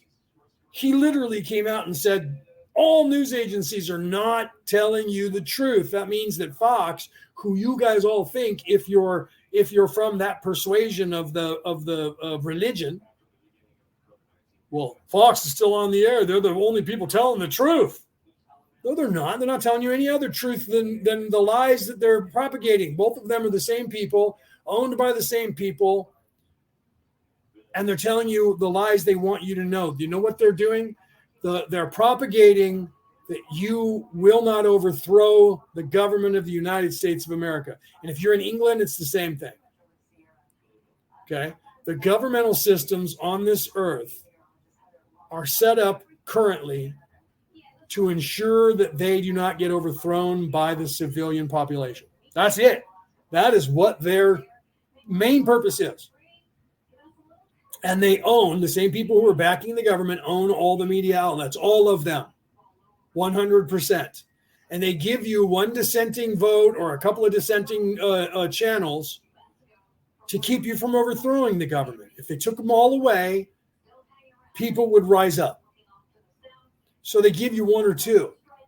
And then they use all the rest of them to brainwash everybody who pays attention to them the way they want them to be brainwashed. Because they know what manifestation is. And they know how it works. And when I say this to you, it sounds foreign and it might be scary to you. And you would rather believe that I don't know what I'm talking about than to believe that the Matrix is lying to you. That's the greatest trick the devil ever pulled. Ra's trying to warn you about that simply by answering the question about manifestation, about daydreams. So believe it or don't believe it. I would say you don't believe me and look into it yourself. I say this all the time. I'll say it every time. Look it up for yourself and read about it or watch videos or whatever it is that you need to do to get this stuff. Let's continue some more here with Rob. 16.57 Questioner. Does the Orion group use this principle to create conditions brought about to suit their purpose? Ra, I am Ra. We will answer more specifically than the question. The Orion group uses daydreams of hostile or other negative vibratory natures to feed back or strengthen these thought forms. Okay, so I just spent 35 minutes telling you that. So if you think I just made that up, but you trust what Ra said, Ra just literally said, what I spent giving you, I didn't give you all 7 parables. I gave you 4. Okay. I gave you 7 parables saying what Ra said. So, or I'm sorry, 4, and Ra gave you 1. So that's 5. I didn't spend the time to do 7 this time. But in truth, I did. If you go back to when I was on the air before, I actually gave you 2 more there. I count this stuff. You guys don't know it. But literally, Ra just said that. They use daydreams to solidify negative thoughts. 16.58 Questioner. Do they ever use any, shall I say, gratifications of the physical body to amplify such daydreams? Ra, I am Ra. They are able to do this only when there is a strong ability on the part of the receiving mind/body/spirit complex towards the perception of thought forms. Okay, so now again, this is why I said and brought this up, why it's important that even when I'm trying to tell you what it is that they're doing that's negative, that I have to be careful because it reinforces the negative thought processes in your mind. Literally, if you're aware of, and Ra just said that, if you're aware of the possibility of manifestation in the mind, but you're not paying attention to the fact that they're doing something negative and you're not aware of it, but because you're already aware that that intention is a thing, they can use that against you without you knowing that they're doing it. That's literally what Ra just said.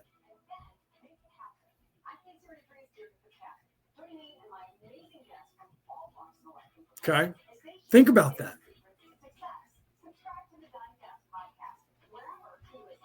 Think about that. So the fact that you become aware of manifestation, say you're learning about the law of attraction, and you're starting to become aware of the possibility of manifestation as a thing. Yet nobody has told you to be careful. This is why I'm probably going to redo the defense against the dark arts, because most of them were deleted. Cassie, I think you said you found 2 of them. So maybe I should have to do that again. And if I do, maybe I'll have other people on besides just me. I don't know. But it needs to be done. Because if you're aware of the thing, but you're not aware that people can use that against you, it's like knowing that there's a Jedi mind trick, right? Because you're learning that you can Jedi mind trick somebody. And because you know that knowledge and someone knows that about you, they can use that knowledge against you because you are aware that manifestation is a thing and you're thinking about or starting to practice manifestation. They can then utilize that to get into your head and have you manifest negative shit for them because you're not already aware of how to defend yourself. So when people are yelling and screaming, the government's this and the government's that, and that's why I was saying that a little while ago. And then I don't tell you that, I never do, because I'm just trying to bark to you about what the government's doing. And I get far more hits when I just do that, by the way. I would have 1,000 people on here live if all I was doing was screaming about and proving that there's what the government's up to and they're doing bad shit and they're ripping you off and they're all this and it's doomsday and they're trying to murder you and kill you. People would love to hear that because they manifest the negative first. We talked about that last week, and I've said it many, many times in my teachings. So I'm not going to get into that whole thing and reiterate that and waste time. However, people that are on that side in that religion know that. You don't. They do. And they use that to their advantage. So that's why when I say a lot of the things like people that are talking about disclosure, the Disclosure Project about aliens, and they're going around the world to all the alien cons, and they're teaching, I'm going to go and watch because they're talking about the secret information the government doesn't want you to know about. Really? But the government's allowing them to get the permit to have the show and allowing them to put it on the air and allowing those people to sit there and talk about all these secret things that the government doesn't want you to know about. and you believe that the government's allowing that or not aware of it. You're aware of it. I'm aware of it. It's plastered all over the internet. How's the government not aware of it? Okay. Do you see where I'm going with this? Okay. So you have these people out there. Now, I'm not saying all of them are. I'm not saying that. But there's a percentage that is.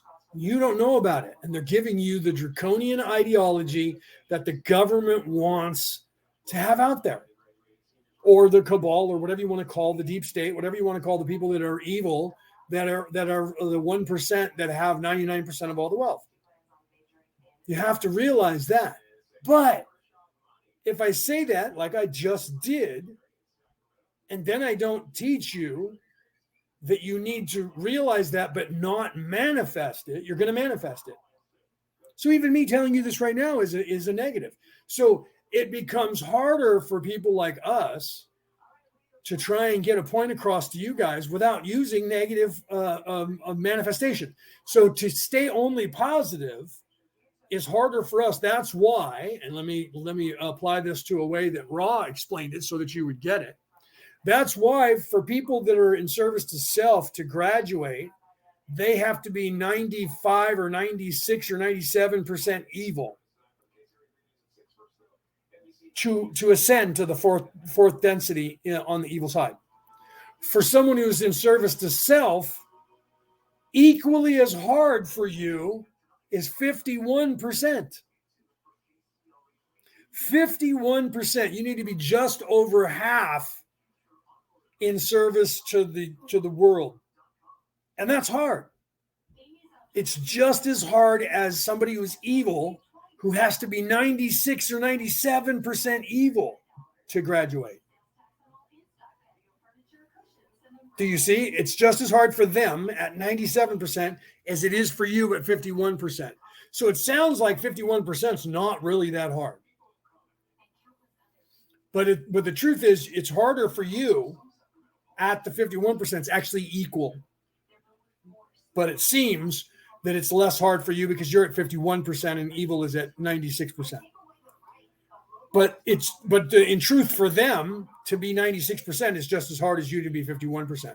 So that should tell you that even though that it's equal across the board, it's hard or harder because you're up against not only, they're just up against you not knowing.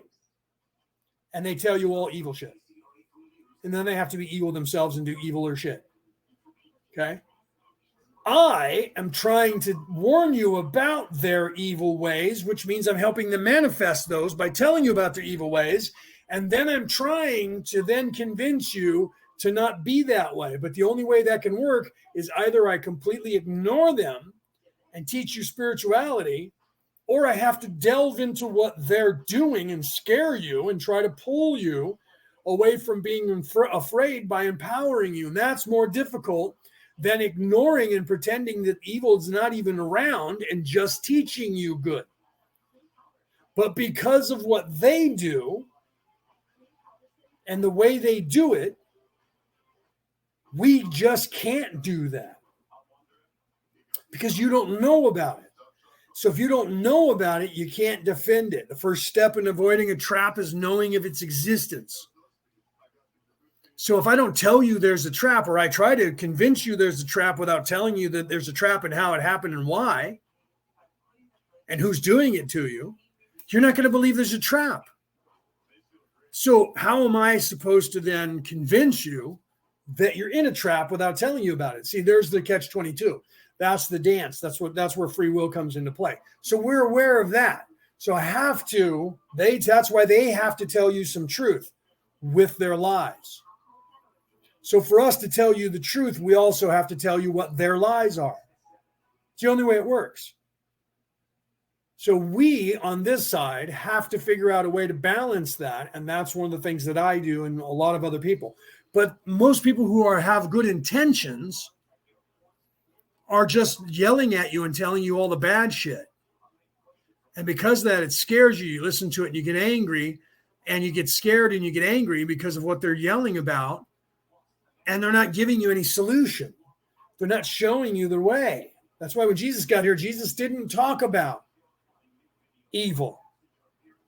The only thing Jesus ever did to show anybody anything was when he kicked over all the shit at the bazaar out in front of the mosque on Sunday. And there was a lesson to be learned in that. Everything else that Jesus and all other prophets did on this earth was ignore all evil and only teach you good. And those people will go down in history as very, very wise prophets. I'm not that person. I'm not those people. I don't intend to go down in history as a Jesus Christ or as a Mahatma Gandhi. I don't. That's not my job. But I do intend to inform everyone of what's going on and give you a positive and a way out. So I'm going to give you the same message they gave you, but I'm not going to do it in the way they did it because I don't plan on being crucified. Right? I don't plan on being strung up or killed for doing what I'm doing, which could happen anyways. But I'm not here to sacrifice myself for everybody. That's not the kind of angel that I am. That's not the kind of person that I am. That's not the being that I am. I'm not here to get myself killed to prove to you and become a martyr. Okay? So I'm going to be honest with you in a way that even they weren't being honest. I'm not saying that their way didn't work because it did. They're still talking about them 2,000 years ago. Okay. Right? Sundays aren't the same as when you were a kid. No. Because of mass media. The mass media has changed things, Denise. They've changed your perception of reality by controlling that because they know they can and they know manifestation works. So they're in everything that they do, they're giving you these little, if you watch the programming on television, you're seeing the messages that they're trying to tell you.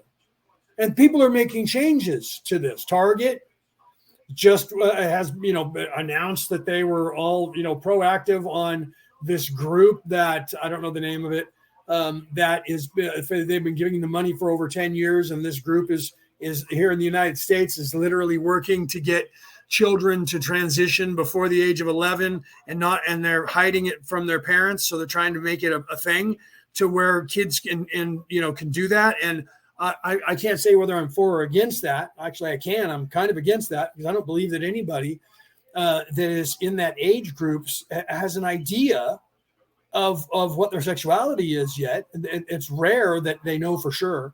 And it's also very rare that those who aren't sure, and think that they are one way or the other, stay that way as they grow older.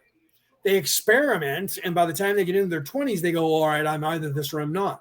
Some know at an earlier age, but they're trying to say that everybody should be, quick, get them transition now. I don't agree with that. That's just like with abortion. I don't agree with abortion as a prophylactic.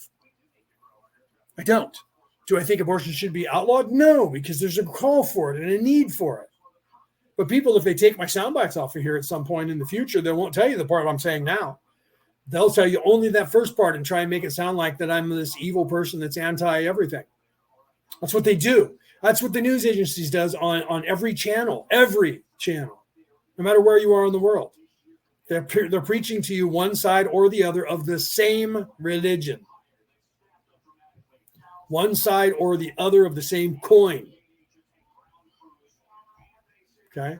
And this is what Ra's talking about. And that's one of the reasons why nobody's staying long enough to hear this on the show today. Everybody's leaving because they're like, oh, he's just talking politics and all this shit that triggers everyone because you have decided or someone has decided for you that these things trigger you because that's what they're programming you to believe, that if I say those words, that I'm automatically your enemy. Do you see? I'm picking a side. As soon as I say something about politics, if you have an R after your name or a D, if you're in America, you both hate me. You think I'm your enemy.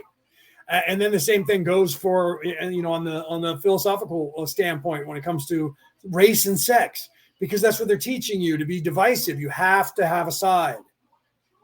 You have to have a side. And it's either you're for us or against us. It's not, you don't care. Oh, you don't care because you're racist. That's why. That's their answer to everything, is that you're racist. And that's what they're teaching everybody. And so they're making it, why is that? Why is all that happening, Leo? All of this is happening because literally the changes that are happening in this world are making their way of life obsolete. And they're fighting as hard as they can to keep the status quo. They keep telling you they want to knock down all borders around the world. They want to have one world government.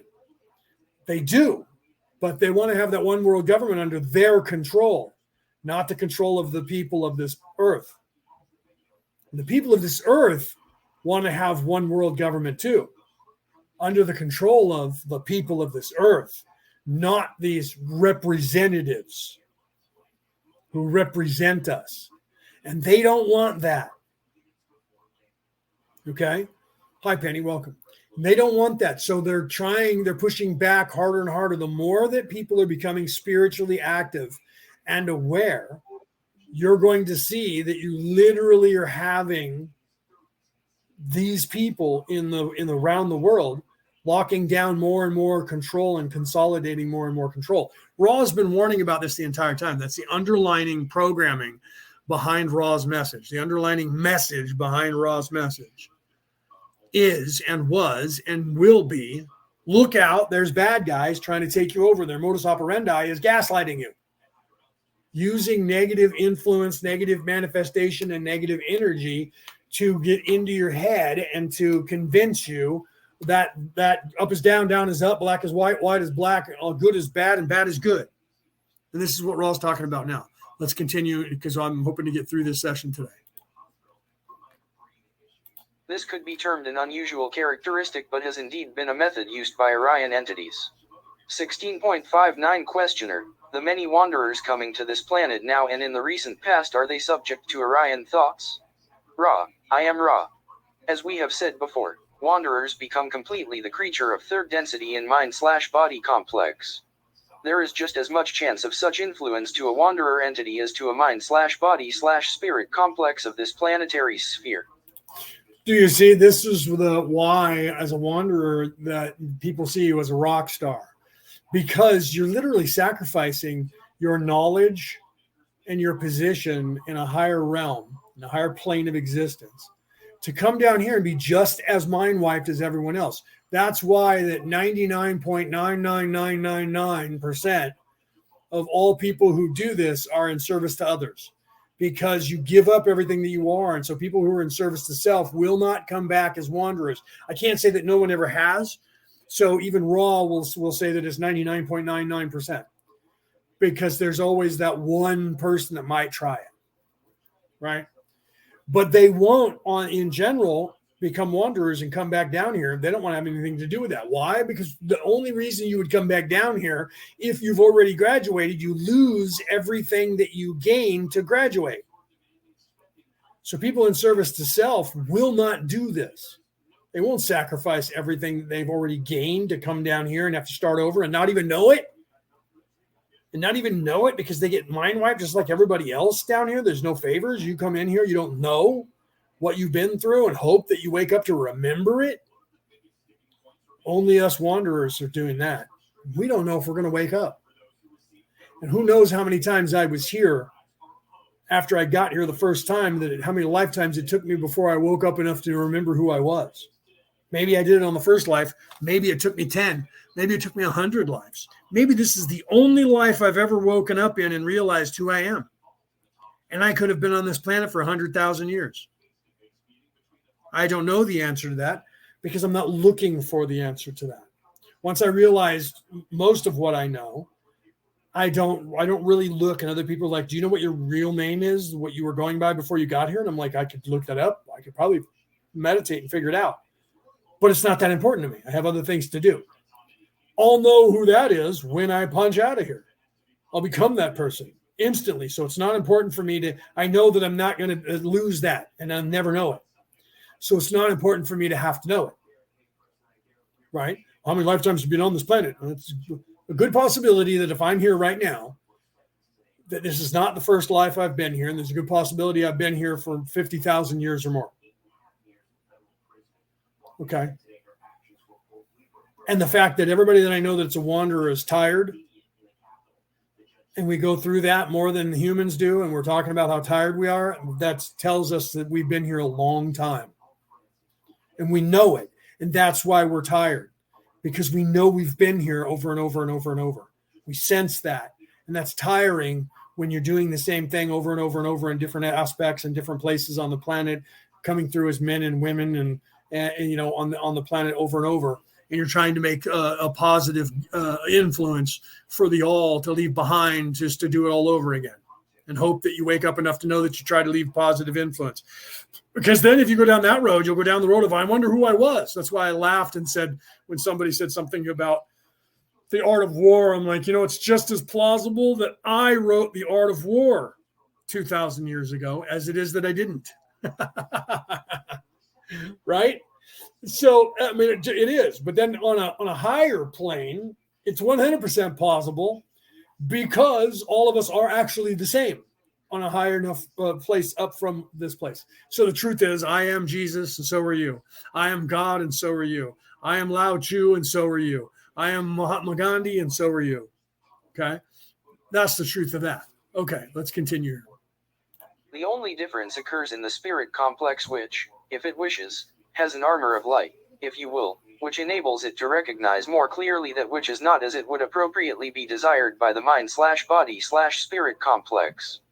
This is not more than a bias and cannot be called an understanding. Furthermore, the wanderer is, in its own mind/body/spirit complex, less distorted towards the, shall we say, deviousness of third density positive/negative confusions. Thus, it often does not recognize as easily as a more negative individual the negative nature of thoughts or beings.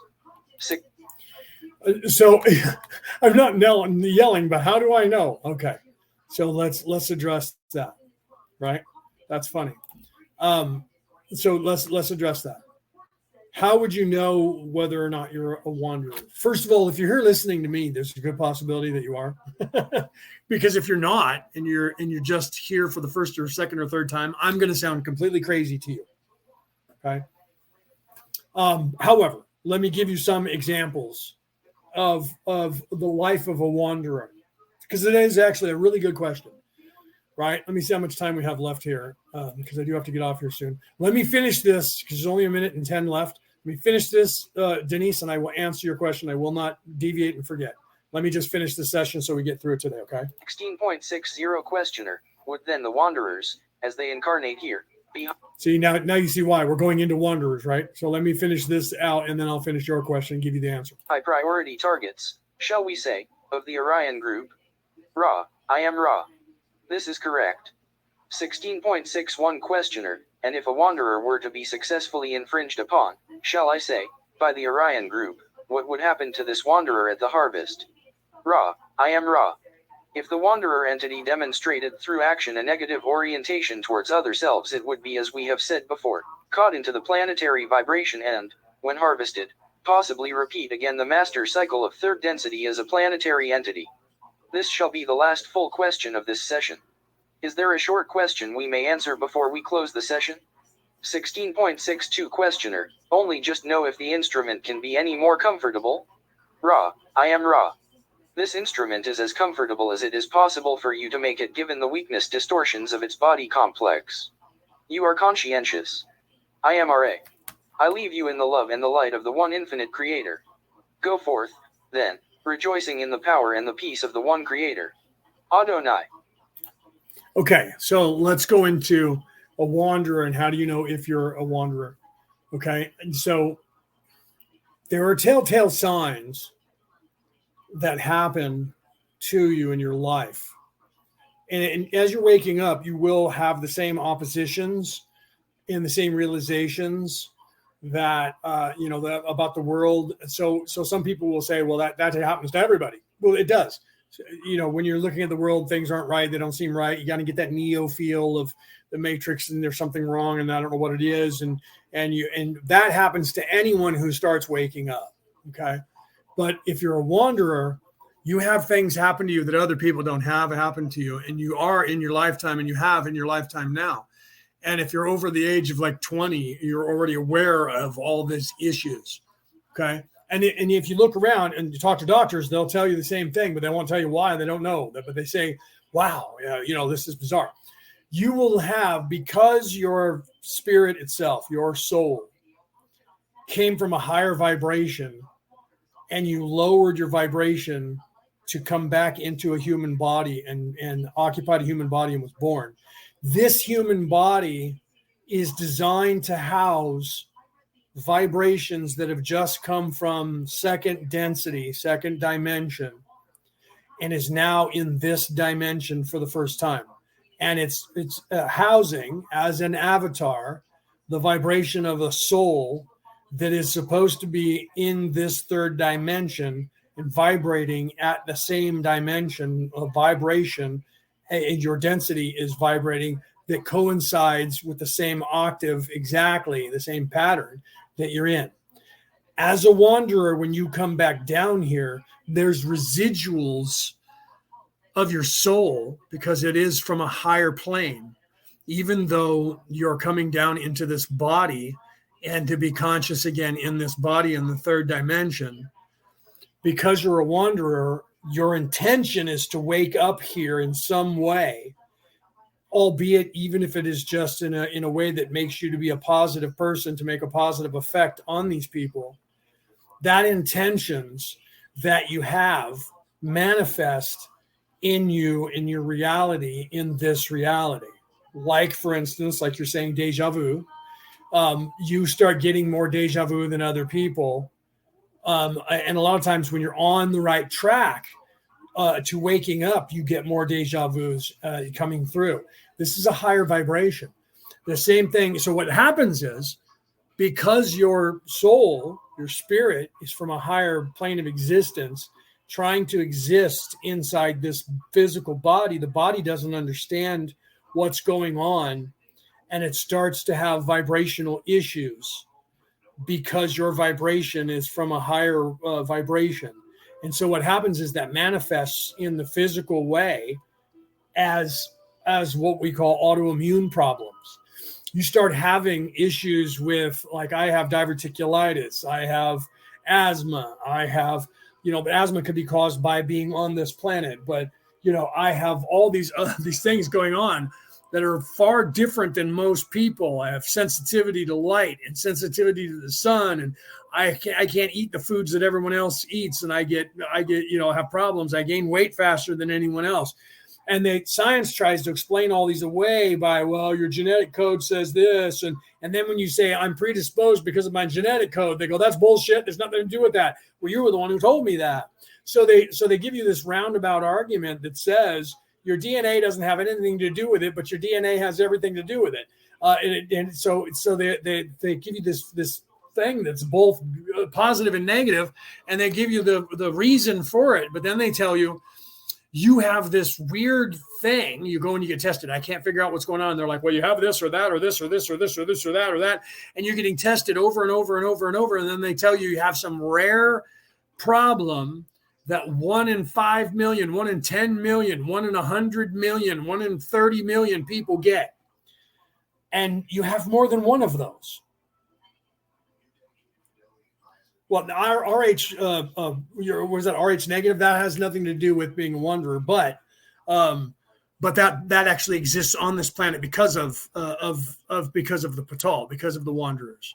The RH negative, I'm O negative, type O negative, so I have RH negative factor in my blood. But that doesn't necessarily mean that only people that have a RH negative factor are in fact wanderers. That just manifested here, just like, for instance, everybody who has type O negative or the negative factor in their blood, whether you're A negative, B negative, AB negative, whatever, that negative factor has only been manifest on this earth for 10,000 years. So before that, they tried to say that everybody came out of Africa, and then they found out there's a population of the planet that doesn't have that. So they've never been. And then so they're like, well, let's see what happened and how did that happen? Well, if everything came out of Africa, then these people had to have arrived at some point, either prior to Africa, people from Africa going all over the world, and they existed and never bred with Africans, or they came after, and now they're out on the world. So then they looked around the world, and they literally found that the people that have the Rh negative factor in your DNA, that your DNA is traced back to the European continent, specifically in Northern and Western Europe, and that the people in that area, when it traces all the way back to a place in Spain, by the way, on the west coast of Spain, that those people that appeared 10,000 years ago, and that there is no record that they have found of their DNA anywhere in any body on this earth that is older than that.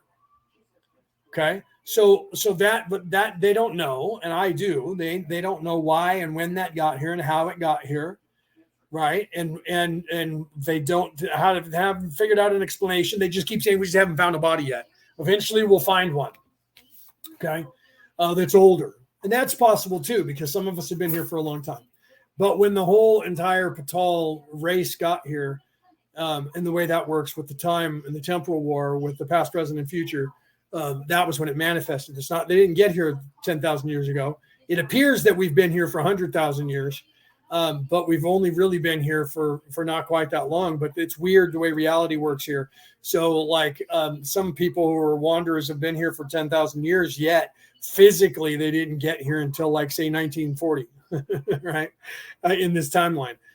But when you're here, you have to have a past, right? And so when the timeline gives you access as well, that's why they want to get boots on the ground, because the invading army, because they have access to changing the past. Because they're on this earth now and they're a part of it. And so therefore they're bound by the same laws. So that means you can go forwards and backwards in time. That's the temporal war. So when we got boots on the ground here, we also went backwards in time. Okay. And we're forwards in time. You guys just don't know about it. We don't talk about that very much. And that's part of the temporal war that I don't talk about out loud, because it's confusing as hell, even to the people off world. It's confusing to them. And they're at a higher plane of existence. So the people on this planet are having a super hard time with it. You can deal with the past somehow. For some reason, the past doesn't bother you as much as dealing with the future. Or if I try to explain to you how all of that works all at once and how we manifest that changes reality for people and they can't figure it out. So let's get back to how you know you're a wanderer. So wanderer, if you are one, you're going to have always felt like you didn't belong here. And I was an outcast, and I was just, some people are that way anyways, but wanderers, all of them are. You always felt like something was wrong. You always have felt like you were alone. You always have felt like that you had some other calling that was a higher calling, even though you didn't know what that meant. You never fit in when you looked around at other people. You got sunburned when they didn't, or you would eat the same food they ate and you got fat, or you would get sick and they wouldn't, and they can eat hot food and you can't, or you can eat all hot food and they can't.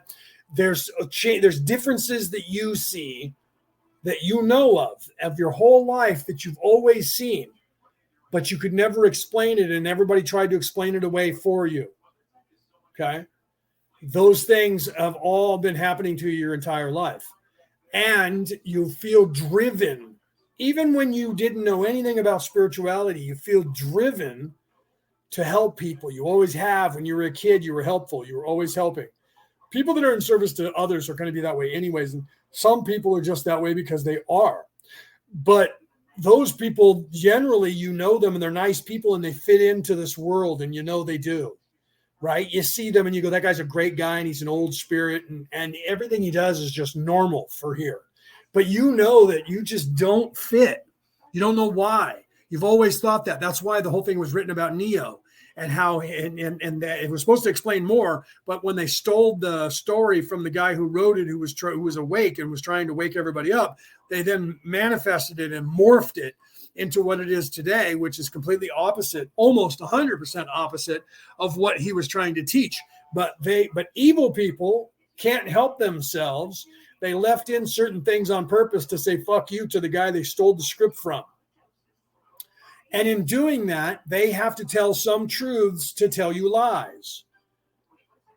Okay, so they had to give you a part of the matrix that still got people manifesting, because it's still 50-50. So they can't change things in a way that it's 100%, because no one will buy that.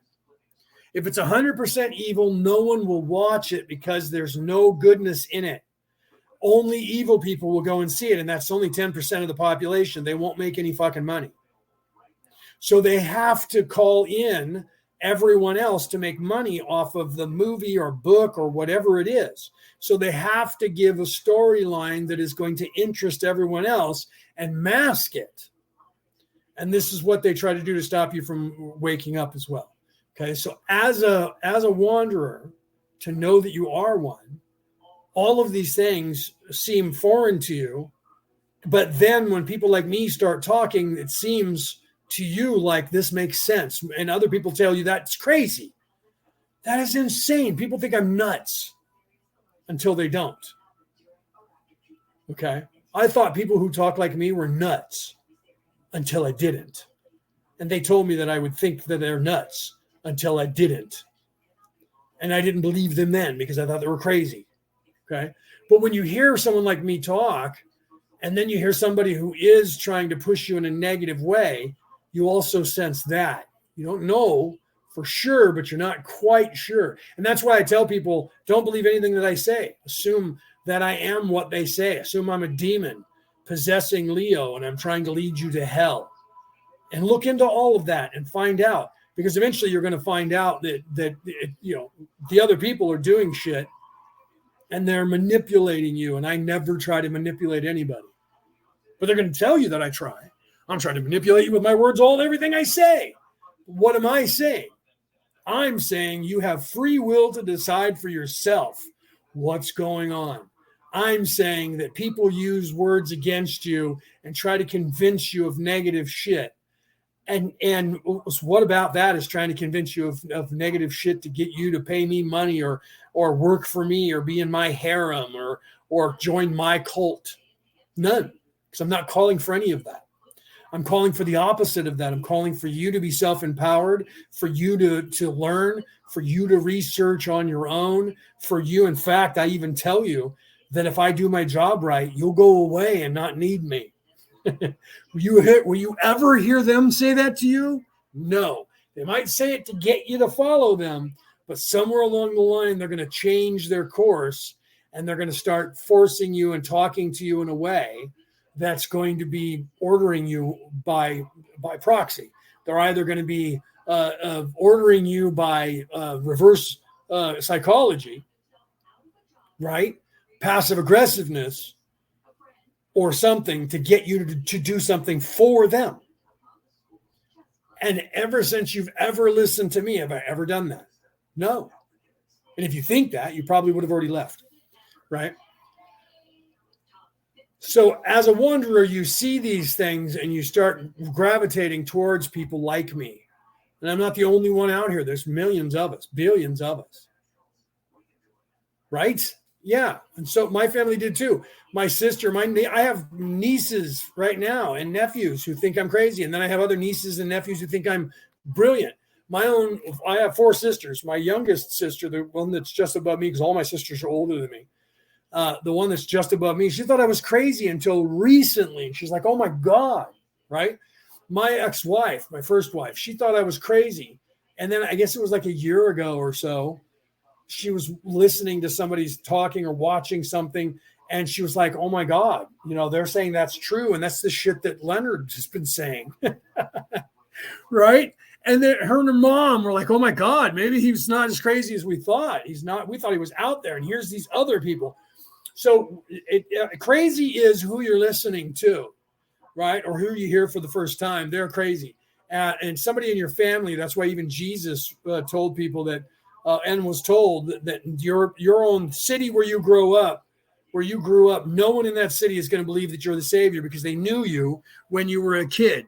So you can't possibly be the savior. And they teach that if you try to, your family itself will probably deny you, even if you're just a teacher. Yeah, he talks all the time, isn't he? He's crazy. He doesn't know what he's talking about. Says all kinds of outlandish shit. I know him. I knew him when he was a boy. So they are familiar with you. That's another reason why they don't want to have family members as doctors work on their kids, because you're invested in them emotionally. You're not going to be objective, but you also look at them differently than you do anyone else. So you won't be objective. So that's why psychics can't read themselves and psychics can't read their family members because they're too close, right? What does that have to do with being a wanderer? It doesn't really a lot, but it does, right? That's a weird way of showing you that. But they're going to think you're crazy if you do in any way start talking awake. Everyone around you, as you start to ascend, and if you're a wanderer, you'll wake up faster. But it's not easy, right? You guys find people like me, and you're like, I wish I was more like you. And my God, I've been working so long. You don't realize I'm going to be 56. This has been my life's work. I was a boy, and my father was training me as a child to be awake. So I've literally been doing this since I was like 5 to be as awake as I am now. Some people wake up super fast and they go from having no clue to being as awake as me in like a couple of years. Other people take their entire life to do so. Okay. And the hardest part is, and it becomes easier when you stop trying.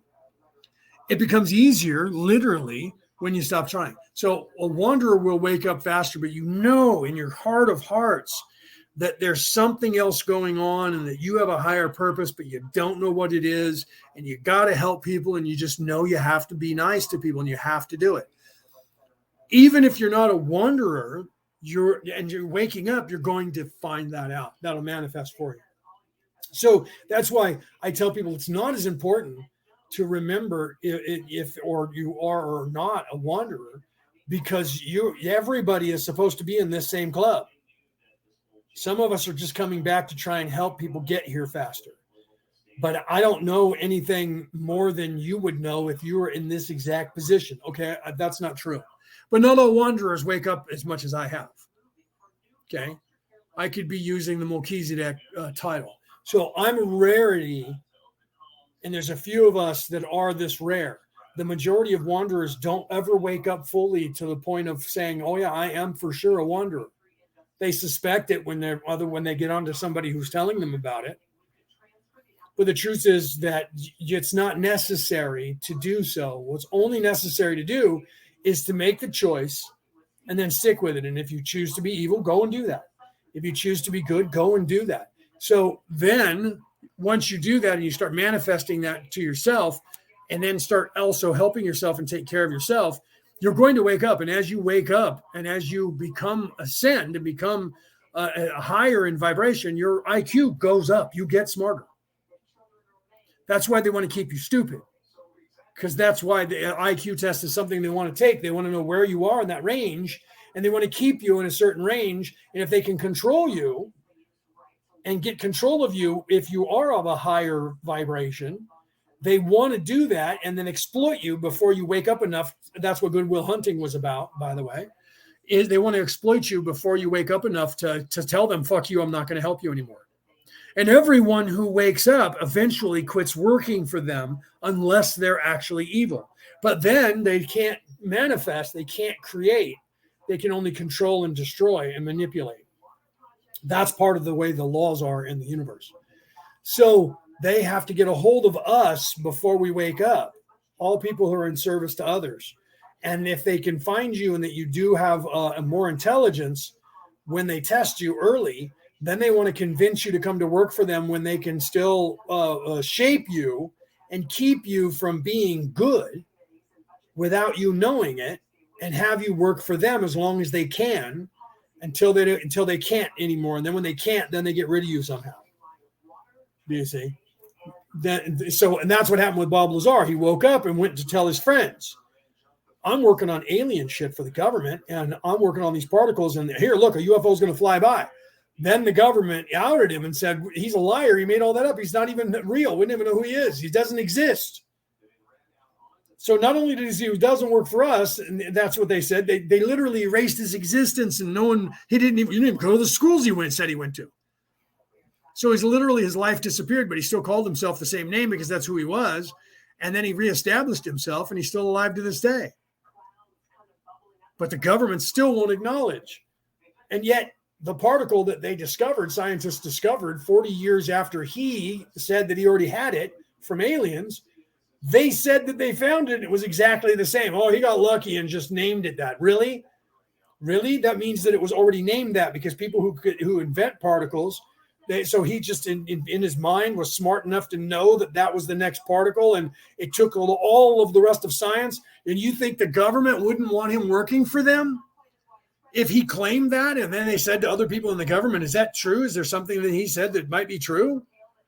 I don't know. I don't have any idea. And then all of a sudden they discovered it all these years later. And yet the government didn't go back to him and say to him, what else do you know? They didn't. Why? Because everything he said was true. And it was justified when they discovered that particle, and it was called exactly what he said. Okay. That said to everybody on the planet who was an adult that everything he said in the 80s or 90s, whenever that was accurate. Proven. Because the particle that he said was found later, and they said that he was making it up and it was a lie. But yet, when they discovered that particle, it was exactly what he said.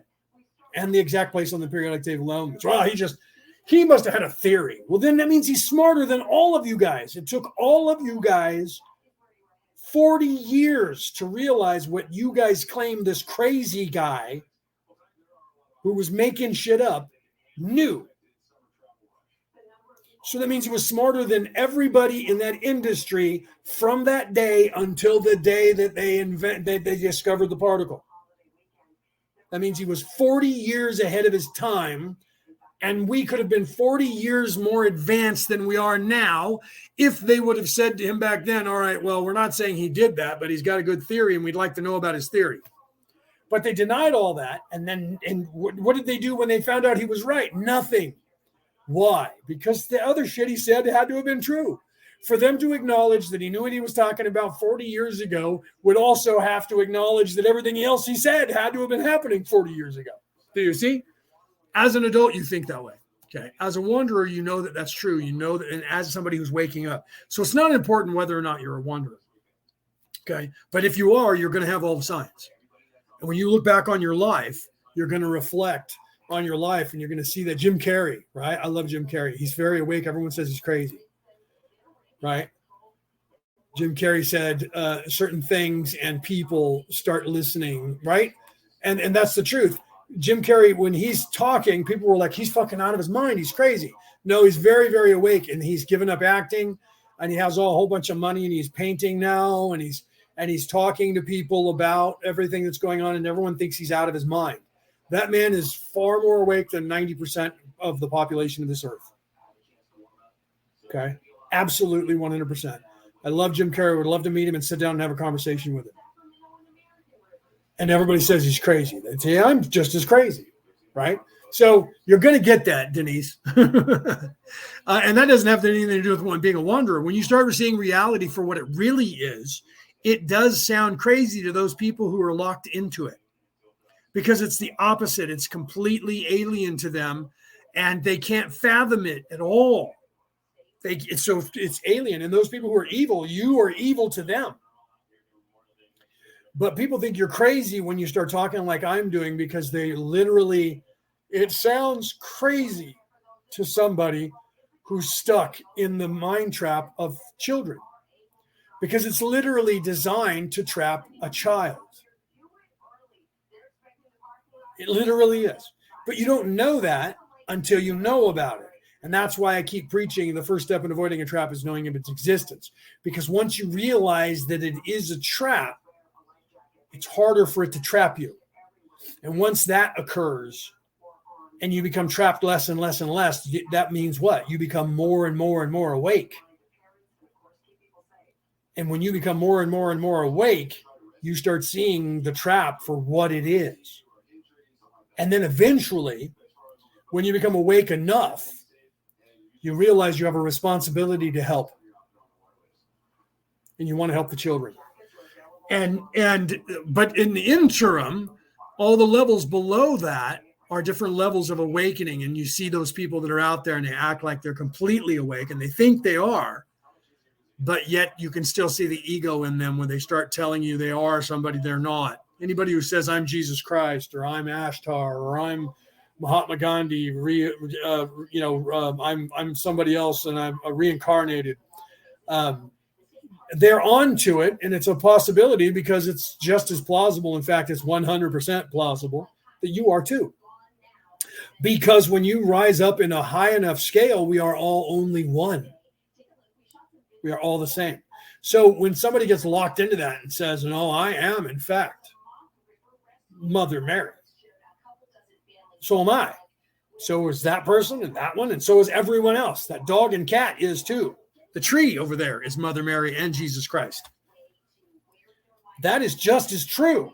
But they'll roll their eyes at you and go, oh, no, there's levels of stuff. And anybody who has delusions of grandeur and they try to tell you that they're more important, they're still locked into 3D because they're literally using the caste system and trying to put themselves above you. Anyone who tries to put themselves above you in any way in a station,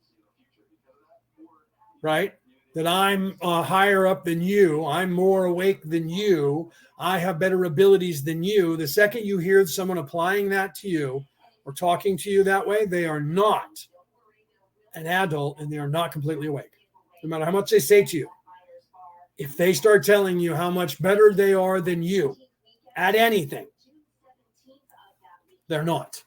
That's the same thing as saying, I'm a grown-ass man. I'm a grown-ass woman. A grown-ass man has no need to ever say that. A grown-ass woman has no need to ever say that. But a child doesn't know that, and a child has to prove to themselves and everybody else who they are. I am in charge here. I had the manager of a store tell me that. I am the manager of this entire store. I'm like, I'm not saying you're not. There's nothing in what I was saying to you or talking to you that I was trying to say that. You know what I mean? I'm like, I never acknowledged or never accused you of not being in charge. Why are you saying that to me? Right? He's like, I am in charge here and you will do what I say. And I'm like, well, my boss, who's actually your boss, told me not to do that without you telling him I was going to do that. And he got mad because I said that to him. But it was true. If I would have done what that guy wanted me to do, my boss would have said to me when he got back, why are you doing that? Well, because he told me to. Well, I told you not to. I know that. So I went by what my boss said because he was the senior. You got to take it up with my boss. I will do this for you, but my boss said that I can't. So you talk to him. If he says for me to do it, I'll do it. And he got mad and tried to get me fired, and he got transferred.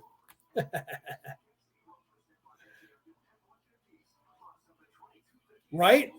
Right? Penny says, my son always says this is a trap, right? Jobs and working for the government. Well, I mean, everything is a distraction. Everything is a trap. Every part of this reality is a trap. Every part of it is a trap. It's designed. Every part of it. Well, looking at trees is designed for you to see the trees and solidify yourself in this reality. Feeling the wind on your face, all of that is designed for you to do that. But it's not. But it's not saying you have to ignore everything. You're supposed to experience all this and feel the beauty of it and the majesty of it. But you're also supposed to realize that this is a creation of that you're existing in. And be able to move above that. Well, that doesn't mean you can't then appreciate it. You can actually appreciate it more when you realize that. And that's where I try to show you with that 30-second meditation, when you're looking at a sunrise or a sunset, or when I have you focusing on your breath, that you're not thinking in any way. You're not worried about your life. You're not worried about what's going on. What do I got to get at the store? What do I got to do tomorrow? And you're not thinking of any of that. You're not, I'm not as good as that guy over there at that, or I'm better than those people. None of the ego in the mind is reaching you there. And you're like, wow, look at the water, look at the sun on the water, and it's going down. Look at that beautiful sunset. Look at that beautiful sunrise. Wow, that's magnificent. Look at that beautiful painting. You're standing in a museum. Do you see the experience of experiencing these things is worth it? So I tell people, if you have a chance to go and see certain things, I went to the Grand Canyon. I'd love to go back.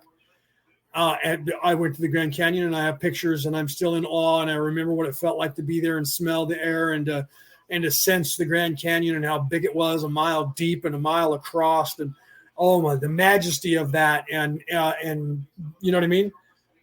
And there's other places around the world that are the same. And I don't suggest that you don't go and see those things.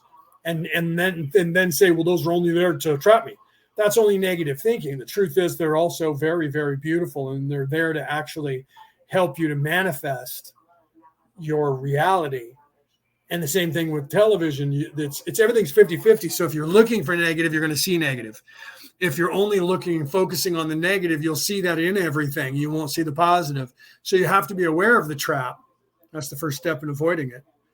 And see that it's happening and don't let it affect you. But also you have to train yourself to also find the good in everything and everyone. That's part of your ascension.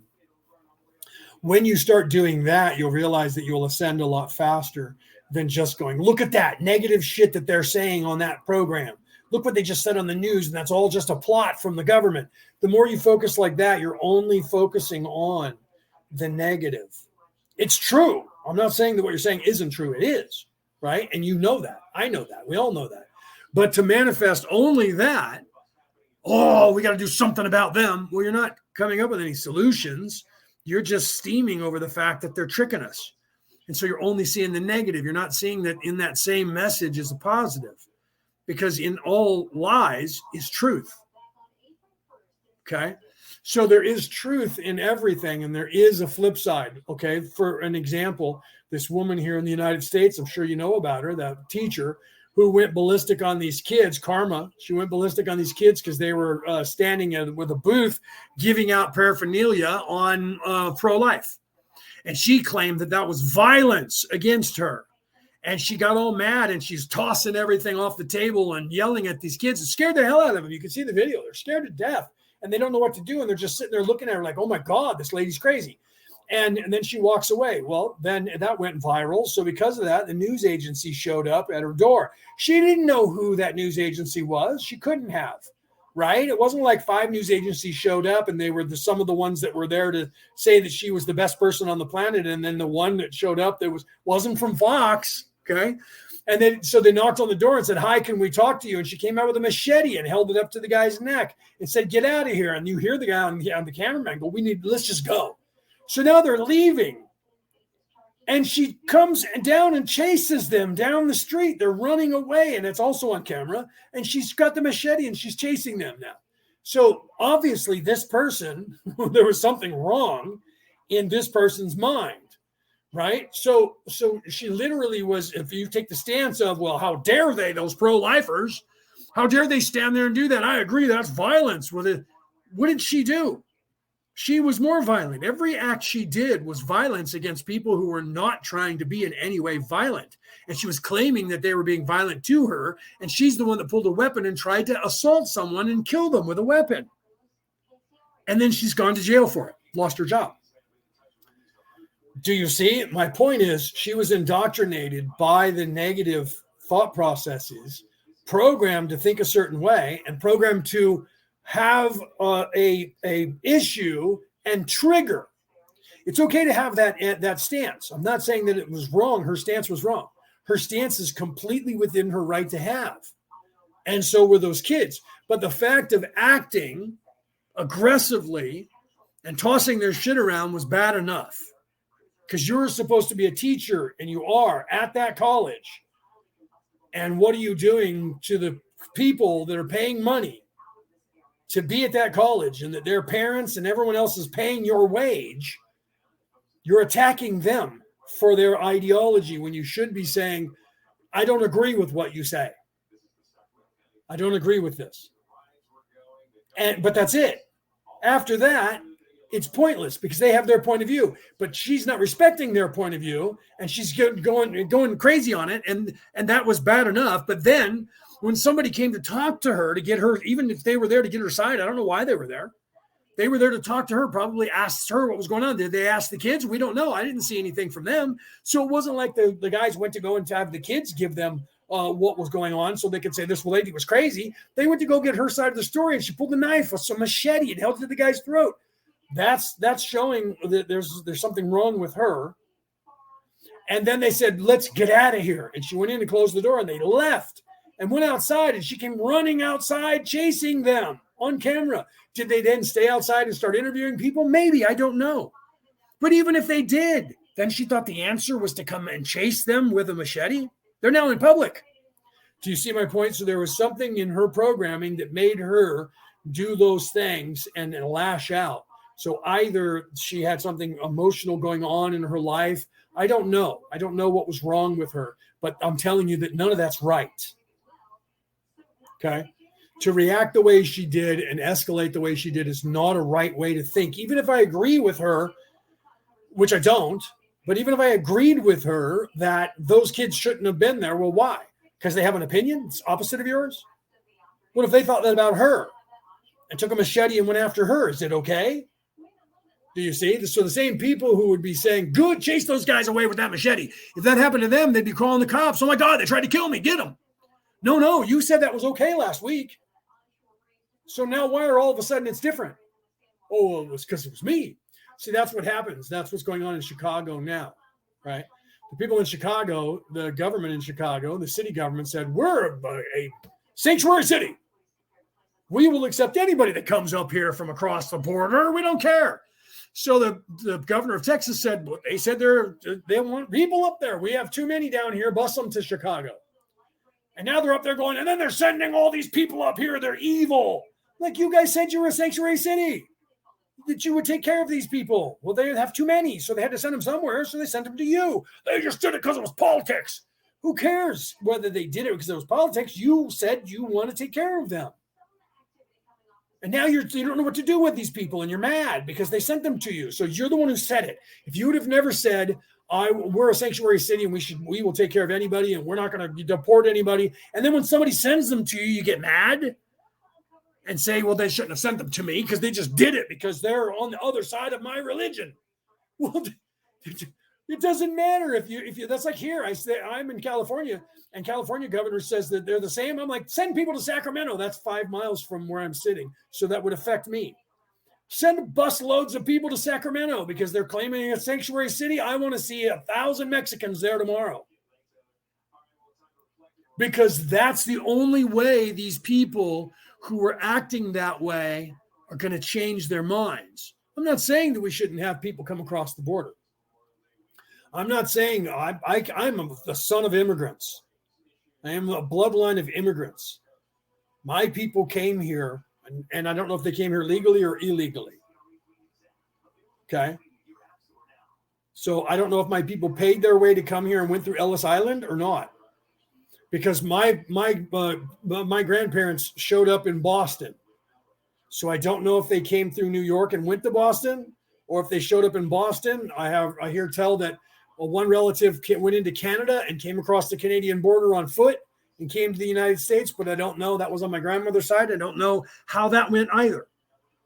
Okay. So I just know that I'm Irish and we came here from Ireland. And I know that we were fleeing from tyranny in Ireland when we got here. So I'm no different than the people that are coming across the border. And I've always said that, and I've pissed off people that are on that conservative side, because like Ronald Reagan, who was a conservative, who was a Democrat before he became a conservative to become the president, you got to think about how that happens too, by the way. Governor of California as a Democrat flips parties and gets elected president. So the people in the Republican Party nominated him and elected him as the president of the United States and had him for 2 terms as a Republican, when his entire life prior to that, he was a Democrat. What? Was that when the Democratic Party flipped?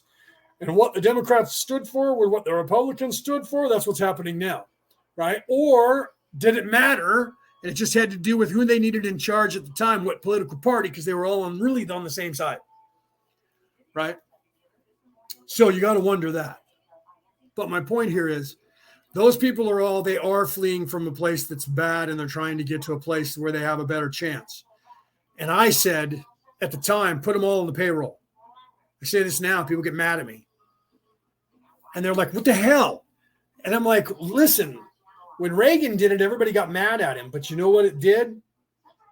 It means that if you take all these people now and you just give them amnesty and you give them all identification and you make them all citizens, that means you issue them all a social security number and they can't work under the table anymore and they have to get a living wage. The reason that they won't do that, even though the Democrats call for it, they won't really do it either, but they'll call for it. It's because they don't want them. That's the slave labor. They don't want them on the payroll getting paid what lazy Americans get paid. They want to be able to pay them half the pay in cash. So they're not paying for benefits. They're not paying for overtime. They're not paying for medical. They're not paying for any insurance on them. That costs the company a lot of money. So the government's not making any taxes off of them, but the rich people are getting richer off of them, which is what the government really wants anyways, because they're getting cheap labor and they're making more money, more overhead. So if you were to put all these people on the payroll, they all of a sudden will get paid whatever the minimum wage is now, $12, $14, $17 an hour. And they don't make as much money at $17 an hour as what they're getting paid cash, because now 27% of their paycheck goes to taxes. So they're really only, their take home is only $8 an hour. So they don't even really want to be in the system. They just want to be able to come here and work for cash because there's no taxes. They don't pay any taxes in the state, or they do at the register, but they don't pay any federal taxes, and they're not losing any money for Social Security and disability, short-term, long-term, and 401k and everything else that their insurance that they're paying for their health insurance. They get all that provided to them for free, and they're making a fuck ton of money working for cash. So they don't really want to be citizens either.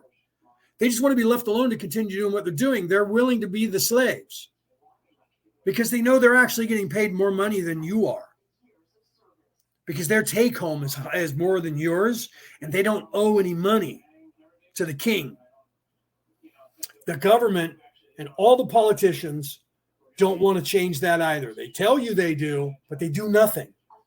I've witnessed them my entire life talk about abortion and the border, and no one has ever done anything. They just take turns being pissed off about it when they need money. Okay. And that's all. So that's the part of the trap you have to realize is happening, is that's a religion.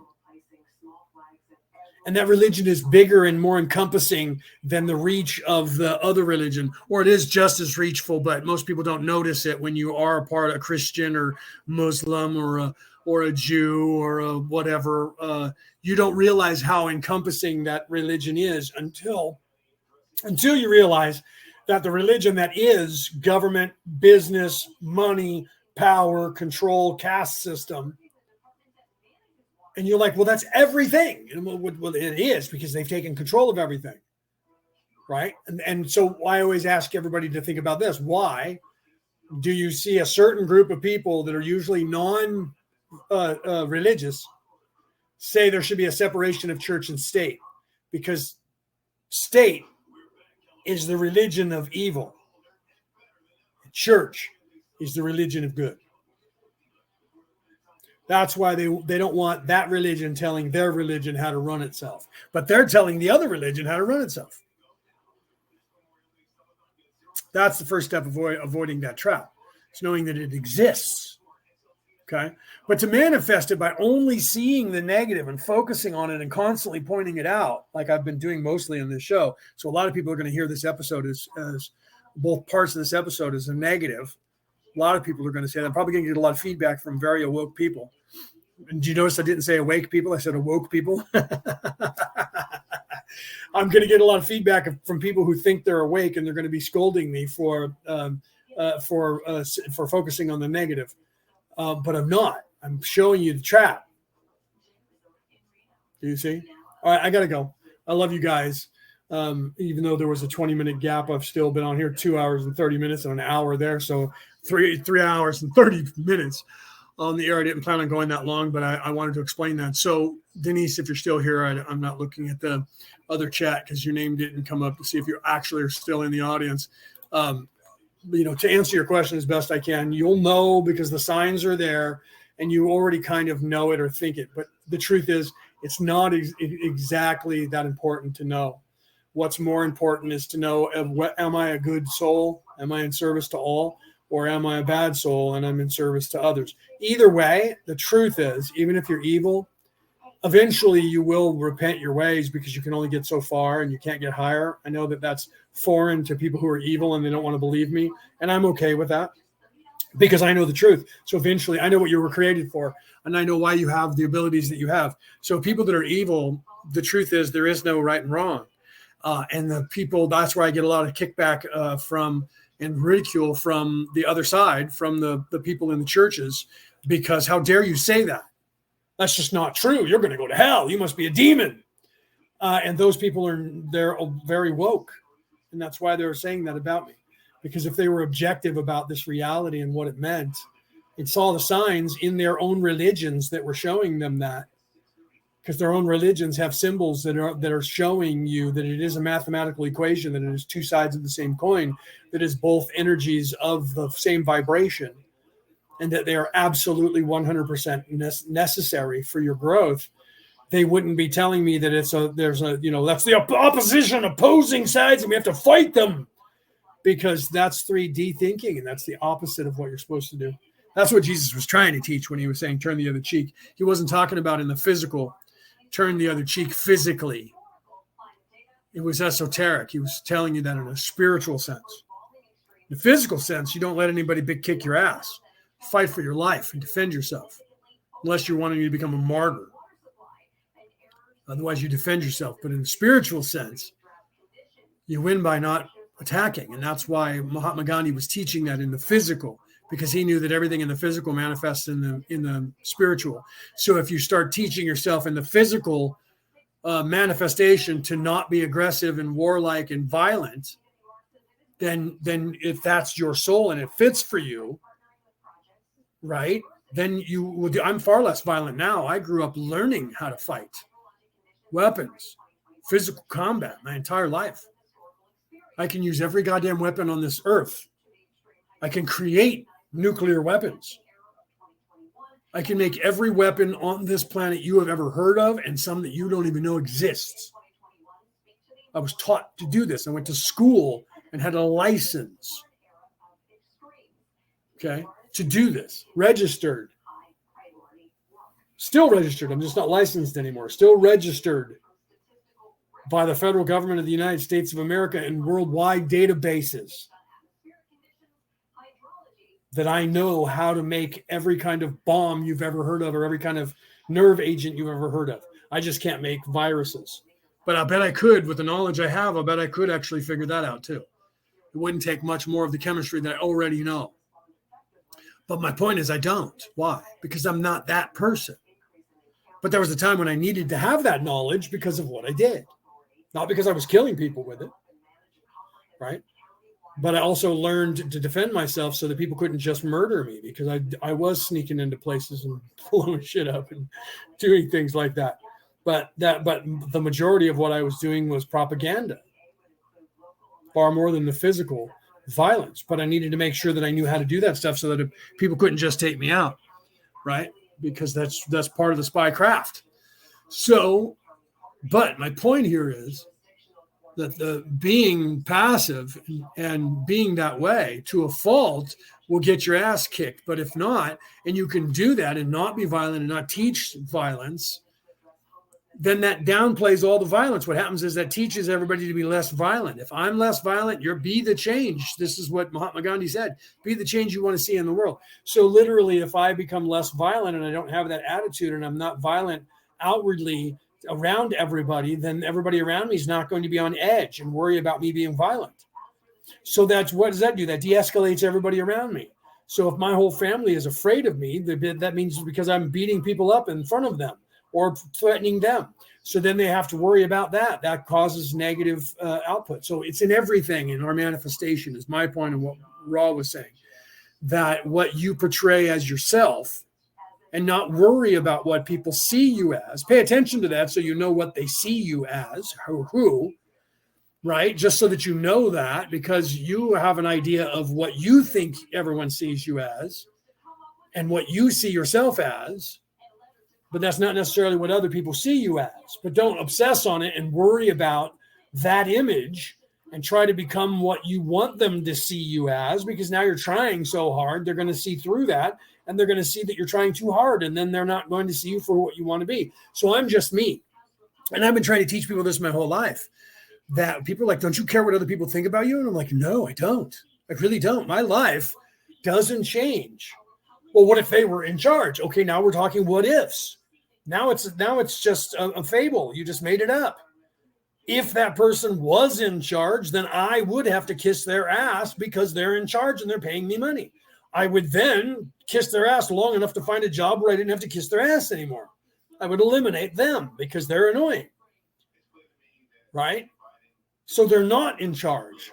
Most people will act like they are. What gives you the right to do that? What gives you the right to think you have the right to ask me that? I don't have to answer to you. You're not anyone. You're just another human on this planet. You don't mean anything more than I do. Right? So who are you to ask me? Who am I? Who do you think you are? Who do you think I am? Because the way you're talking, you've already made up your mind of who you think I am, because you're saying it that way. Who do you think you are? Right? I remember when my sister came over one time, and I get obsessed with my teeth. Right now they're a little dingy, but I usually get obsessed with them, and I'll go and floss, then I'll brush, then I'll floss, then I'll brush, then I'll mouthwash. And I swear. And I do this after every meal. And when I do that, my teeth got white, really white one time when I was doing that obsessively. And my sister walked in and looked at me, and she didn't say, wow, how come your teeth are white? So how come your teeth are so white? She said, how come your teeth are so white? Right? So you see the difference in how I said that? There's an implication in that sentence. The first one's a question. Wow, how come your teeth are so white? Like, what are you doing to make your teeth white? But that's not what she said. It's not how she said it. She said, how come your teeth are so white? Like, I don't understand why my teeth aren't that white. How come your teeth get to be that white and mine don't? That's not what she said, but that's how it comes across. Do you see? I went to school to become a leader, and we're literally taught it's not what you say, it's what they hear. Okay? To be aware of that. So I'm very aware of what I say and thinking about what it is that you guys hear me say. That's why I get very descriptive and I talk in parables. So that way, one of the ways I say the message to you, you get in the way I'm trying for you to get. That way. Do you see? So if I just say something once and move on, there's a good possibility that only 1/4 or less of the population of the earth that happens to hear me speak is actually going to get the message I was trying to get across. Right? Until and if or unless the people are very awake. And if that's the case, then they'll get it the first time. And that's where I run into a problem with speaking in parables and losing some people, because they're like, my God, this guy goes all over the place and he's talking and going in circles. Keeps saying the same shit over and over. That's because they're awake enough to know that. Those people I'm not looking for. So if they leave, I'm okay with it, because they don't need to hear what I'm saying, because I'm preaching to the choir to them. They already get everything that I know, because they already know everything that I know. And I'm okay with that. I don't get annoyed with that. That's the difference between me, when people go, you only got like 3 people live. You're right, but I had 3 people listening to me. That means there were 3 other humans out there that wanted to hear what I had to say. I was making a difference to those 3 other humans. And what do they affect from that? We're not going to ever get rich at that. Well, here's the difference. What's my motivation to do what I'm doing? Do you think I'm doing this because I want to get rich? Because if I was, I would definitely be doing steroids again and be in the shape that I was when I weighed 275 pounds and had like a 6% body fat. And I'd be wearing a Speedo and I'd be filming my penis and my ass and my muscles all the time. And I'd be selling products while doing it and coming up with get rich quick schemes that I can talk about while showing off my body. And I'd have pretty women standing around me. And you know what? I'd have probably 1 million clicks and 1 million followers. And people would want to have me on their shows and have me in there. But you know what? What is that doing for the betterment of the entire human existence on this earth in a spiritual way? Nothing. Nothing. It's selling a product for somebody and using my body to do it, to get money for myself and for other people. And that's it. Not for the betterment of everyone on the earth. But me affecting the people who hear me and working, I work with far more people off camera than I do here talking to you guys all day, every day. Honestly. But I do that as well. So I'm affecting you in a way, and then you take this back in your life and it affects you in some way, so that you're affecting people around you, whether they think you're crazy or not, doesn't matter. And you're projecting on them and the rest of the world a better you. And am I taking responsibility for that? No, because you're here. You chose to be here to listen to what I'm saying to you right now, because you're choosing to go down that road and listen to see if I'm going to give you something to help you to better yourself. And you, by bettering yourself, that's why I'm doing it. Because by me bettering myself, I'm helping you. And by me helping you, you're helping me better myself. And then you're doing it to everyone around you. So I'm the drop of water or the stone falling in the pond or the ocean. And my ripple is going out and it's affecting your ripple as your ripple is coming to affect me. And I affect you and change the course of your life. And your ripple changes the course of my life. And we both affect everybody that's close to us by our ripples rippling out to them. Do you see how that works? So when people say to me, you don't care that what if you had nobody? I'm like, now we're talking hypotheticals again. Right? Hypotheticals are good for fun just to play around with. If there was nobody listening to me, I would still sit here and talk as if everyone was listening to me. No different. I just wouldn't have people asking me questions. Okay. And so that people online wouldn't know the difference, the ones who are listening to me on the MP3 broadcast, because I'd be speaking directly to you guys out there on the planet about what I'm talking about. And some people do that even though there's people, I've been on shows where they're talking the entire time and people are asking questions and talking in the chat and nobody, I'm like, why do you guys even have a chat? I'm thinking that. Why do you guys even have a chat? You're not even addressing anyone in the chat and you're just talking. Why even have a chat there? Right? And I know that they do that so that people can engage one another and they stay in the audience longer, but they're not even engaging the chat. So they're doing that for the pure purpose of themselves talking. They don't want an interaction. Because they're not trying to teach you anything. They think they are, and they're telling themselves that. But the truth is they don't want your interaction or they would be interacting with you. So they don't want they want to get their point across. They have a message they're trying to say, and you can't interrupt them by asking about it. And that's why those people do that. And there's a lot of people out there. Most of the people that are out there don't take questions. Those are people that are not guides. Those are people that are not teachers. Those are people that are trying to get likes, clicks, and get money and get paid. They don't care about your questions. They want to either ask the questions or give the answers or both. And that's all. And that's when you hear people talk about that, when they just want to hear themselves talk. That's those people. I'm not that person. If I was, I wouldn't be broadcasting on here and then putting on the MP3 file. I would be just broadcasting live on the MP3 platforms. Because then I wouldn't be taking any questions. And I would just be telling people what I want them to hear. That's not what I want, because I want to learn too. So I want your guys' input. I want you to question me so that I have to come up with an answer. So I have to think about it. And I look at things from your perspective and I try to answer you, which means I have to work at that and I have to be genuine. Do you see? I have to be genuine. Because the people on television are reading a script. Every channel, every news channel you see, there's nobody on there that's live. Even when they're live, they're reading a script. There's some people that do that live, and they'll tell you that.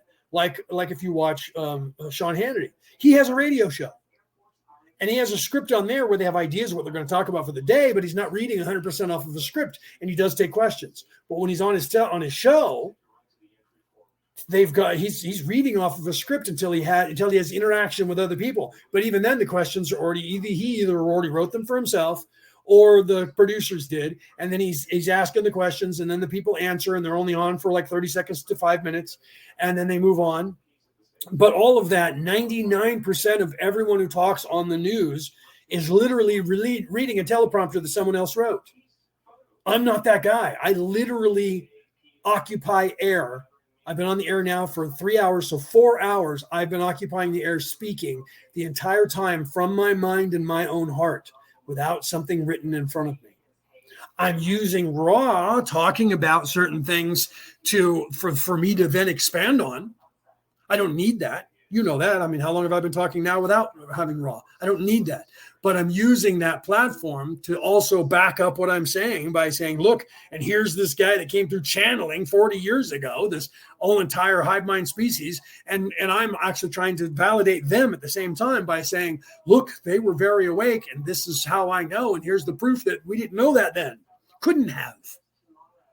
And yet they're saying things then that we're waking up to now, which means that validates them and us, because here 40 years ago, people were saying, well, you just know it, Leo, because you read it. No, I never read the Law of One until I was speaking it and didn't know it. I read the Law of One in 2017. I was already saying it, talking the way I am now my entire life until Josie said, Leo, that's the Law of One. Have you ever read the Law of One? Like, I don't even know what that is. She's like, you need to read the Law of One. I'm like, I don't know what that is. So she gave me a link. And I said, I'll have to take a look at it afterwards. But she had also given me a link to David Wilcock that he was talking, but she didn't realize that he was talking about the Law of One. And I turned and started watching him, and he mentioned the Law of One. And then I said, wow, you sent me that thing, and he talked about the Law of One. She goes, I didn't know he did that in there. Well, did you know? And she told me that he actually lived with Carla and Dawn. And I was like, really? And yes, he actually lived with them. I was like, no way. And so then I looked that up. And then I started watching the Law of One, read the books, and then said, I got to talk about this. Not because of what they said in there was enlightening to me, and I learned from them. And now I'm only regurgitating what I learned from the Law of One. Everything, there was some things I learned in the Law of One, but 99% of everything that was learned in the Law of One that I read, I already knew and went, yeah. Oh my God, I knew all this and didn't know it. Literally was writing a book called The Way before I even heard and found out that there was a book called The Way, the Tao Te Chi, that was written in 634 BCE. What? I didn't even know that. So then I read that. And then I was like, well, I can't call my book The Way. There's already a book from 2,000 years ago, 2,500 years ago called The Way. And then I looked it up. There's many books called that. But then again, I looked up Orion Rising, and there's like 42 books called Orion Rising, and none of them are dealing with the fact of why I wrote it and called it that. I call it Orion Rising, one, because I'm from there, and two, because many of the people of this earth are from Orion, and three, because there's so many things on this earth that have manifested here in the physical that are showing us about Orion, why, and then there's the Law of One telling us about these people that came from Orion that tried to conquer us, and these other people that came from Orion called Ra who are telling us about it, that they also came from Orion, and they're here to help. And then I find out that I'm from Orion, and I came with these people that come here and help, and then I made this connection and went, wait a minute. So if the people that I'm with, are they the same people that came here chasing those people that Ra's talking about? So then I go to the people off-world that are in that coalition. They're like, yeah, that's you. That's us. And I'm like, you mean to tell me that all this time I didn't realize that I was with those? Yeah. And then I come back and I start telling people that, and they think I'm crazy. And then other people wake up and go, dude, did you know that we're part of it? I'm like, yeah, I knew that. And they're like, you knew that. Why didn't you tell me? Because I couldn't. And that's where we're at.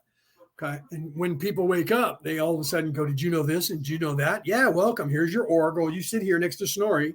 And when watch that kid up there, and he has those things, and when he beats the drum, you row and then stay in motion with everybody else, and we all get out of here, right? I know that's a funny Viking analogy, right? Rowing Greek Viking analogy, but true. Okay, I got to go now. It's late. I got to cook dinner. All right, I love you guys. Have a great weekend. I'll see you guys next week. I apologize for the intermission. Some of you don't know about it. Most of you might, if you're listening on in rerun, you'll go, why was there an episode and then another episode listed as part 2, right? So, all right, I love you guys. Have a great night. Have a great weekend. I will see you guys next week.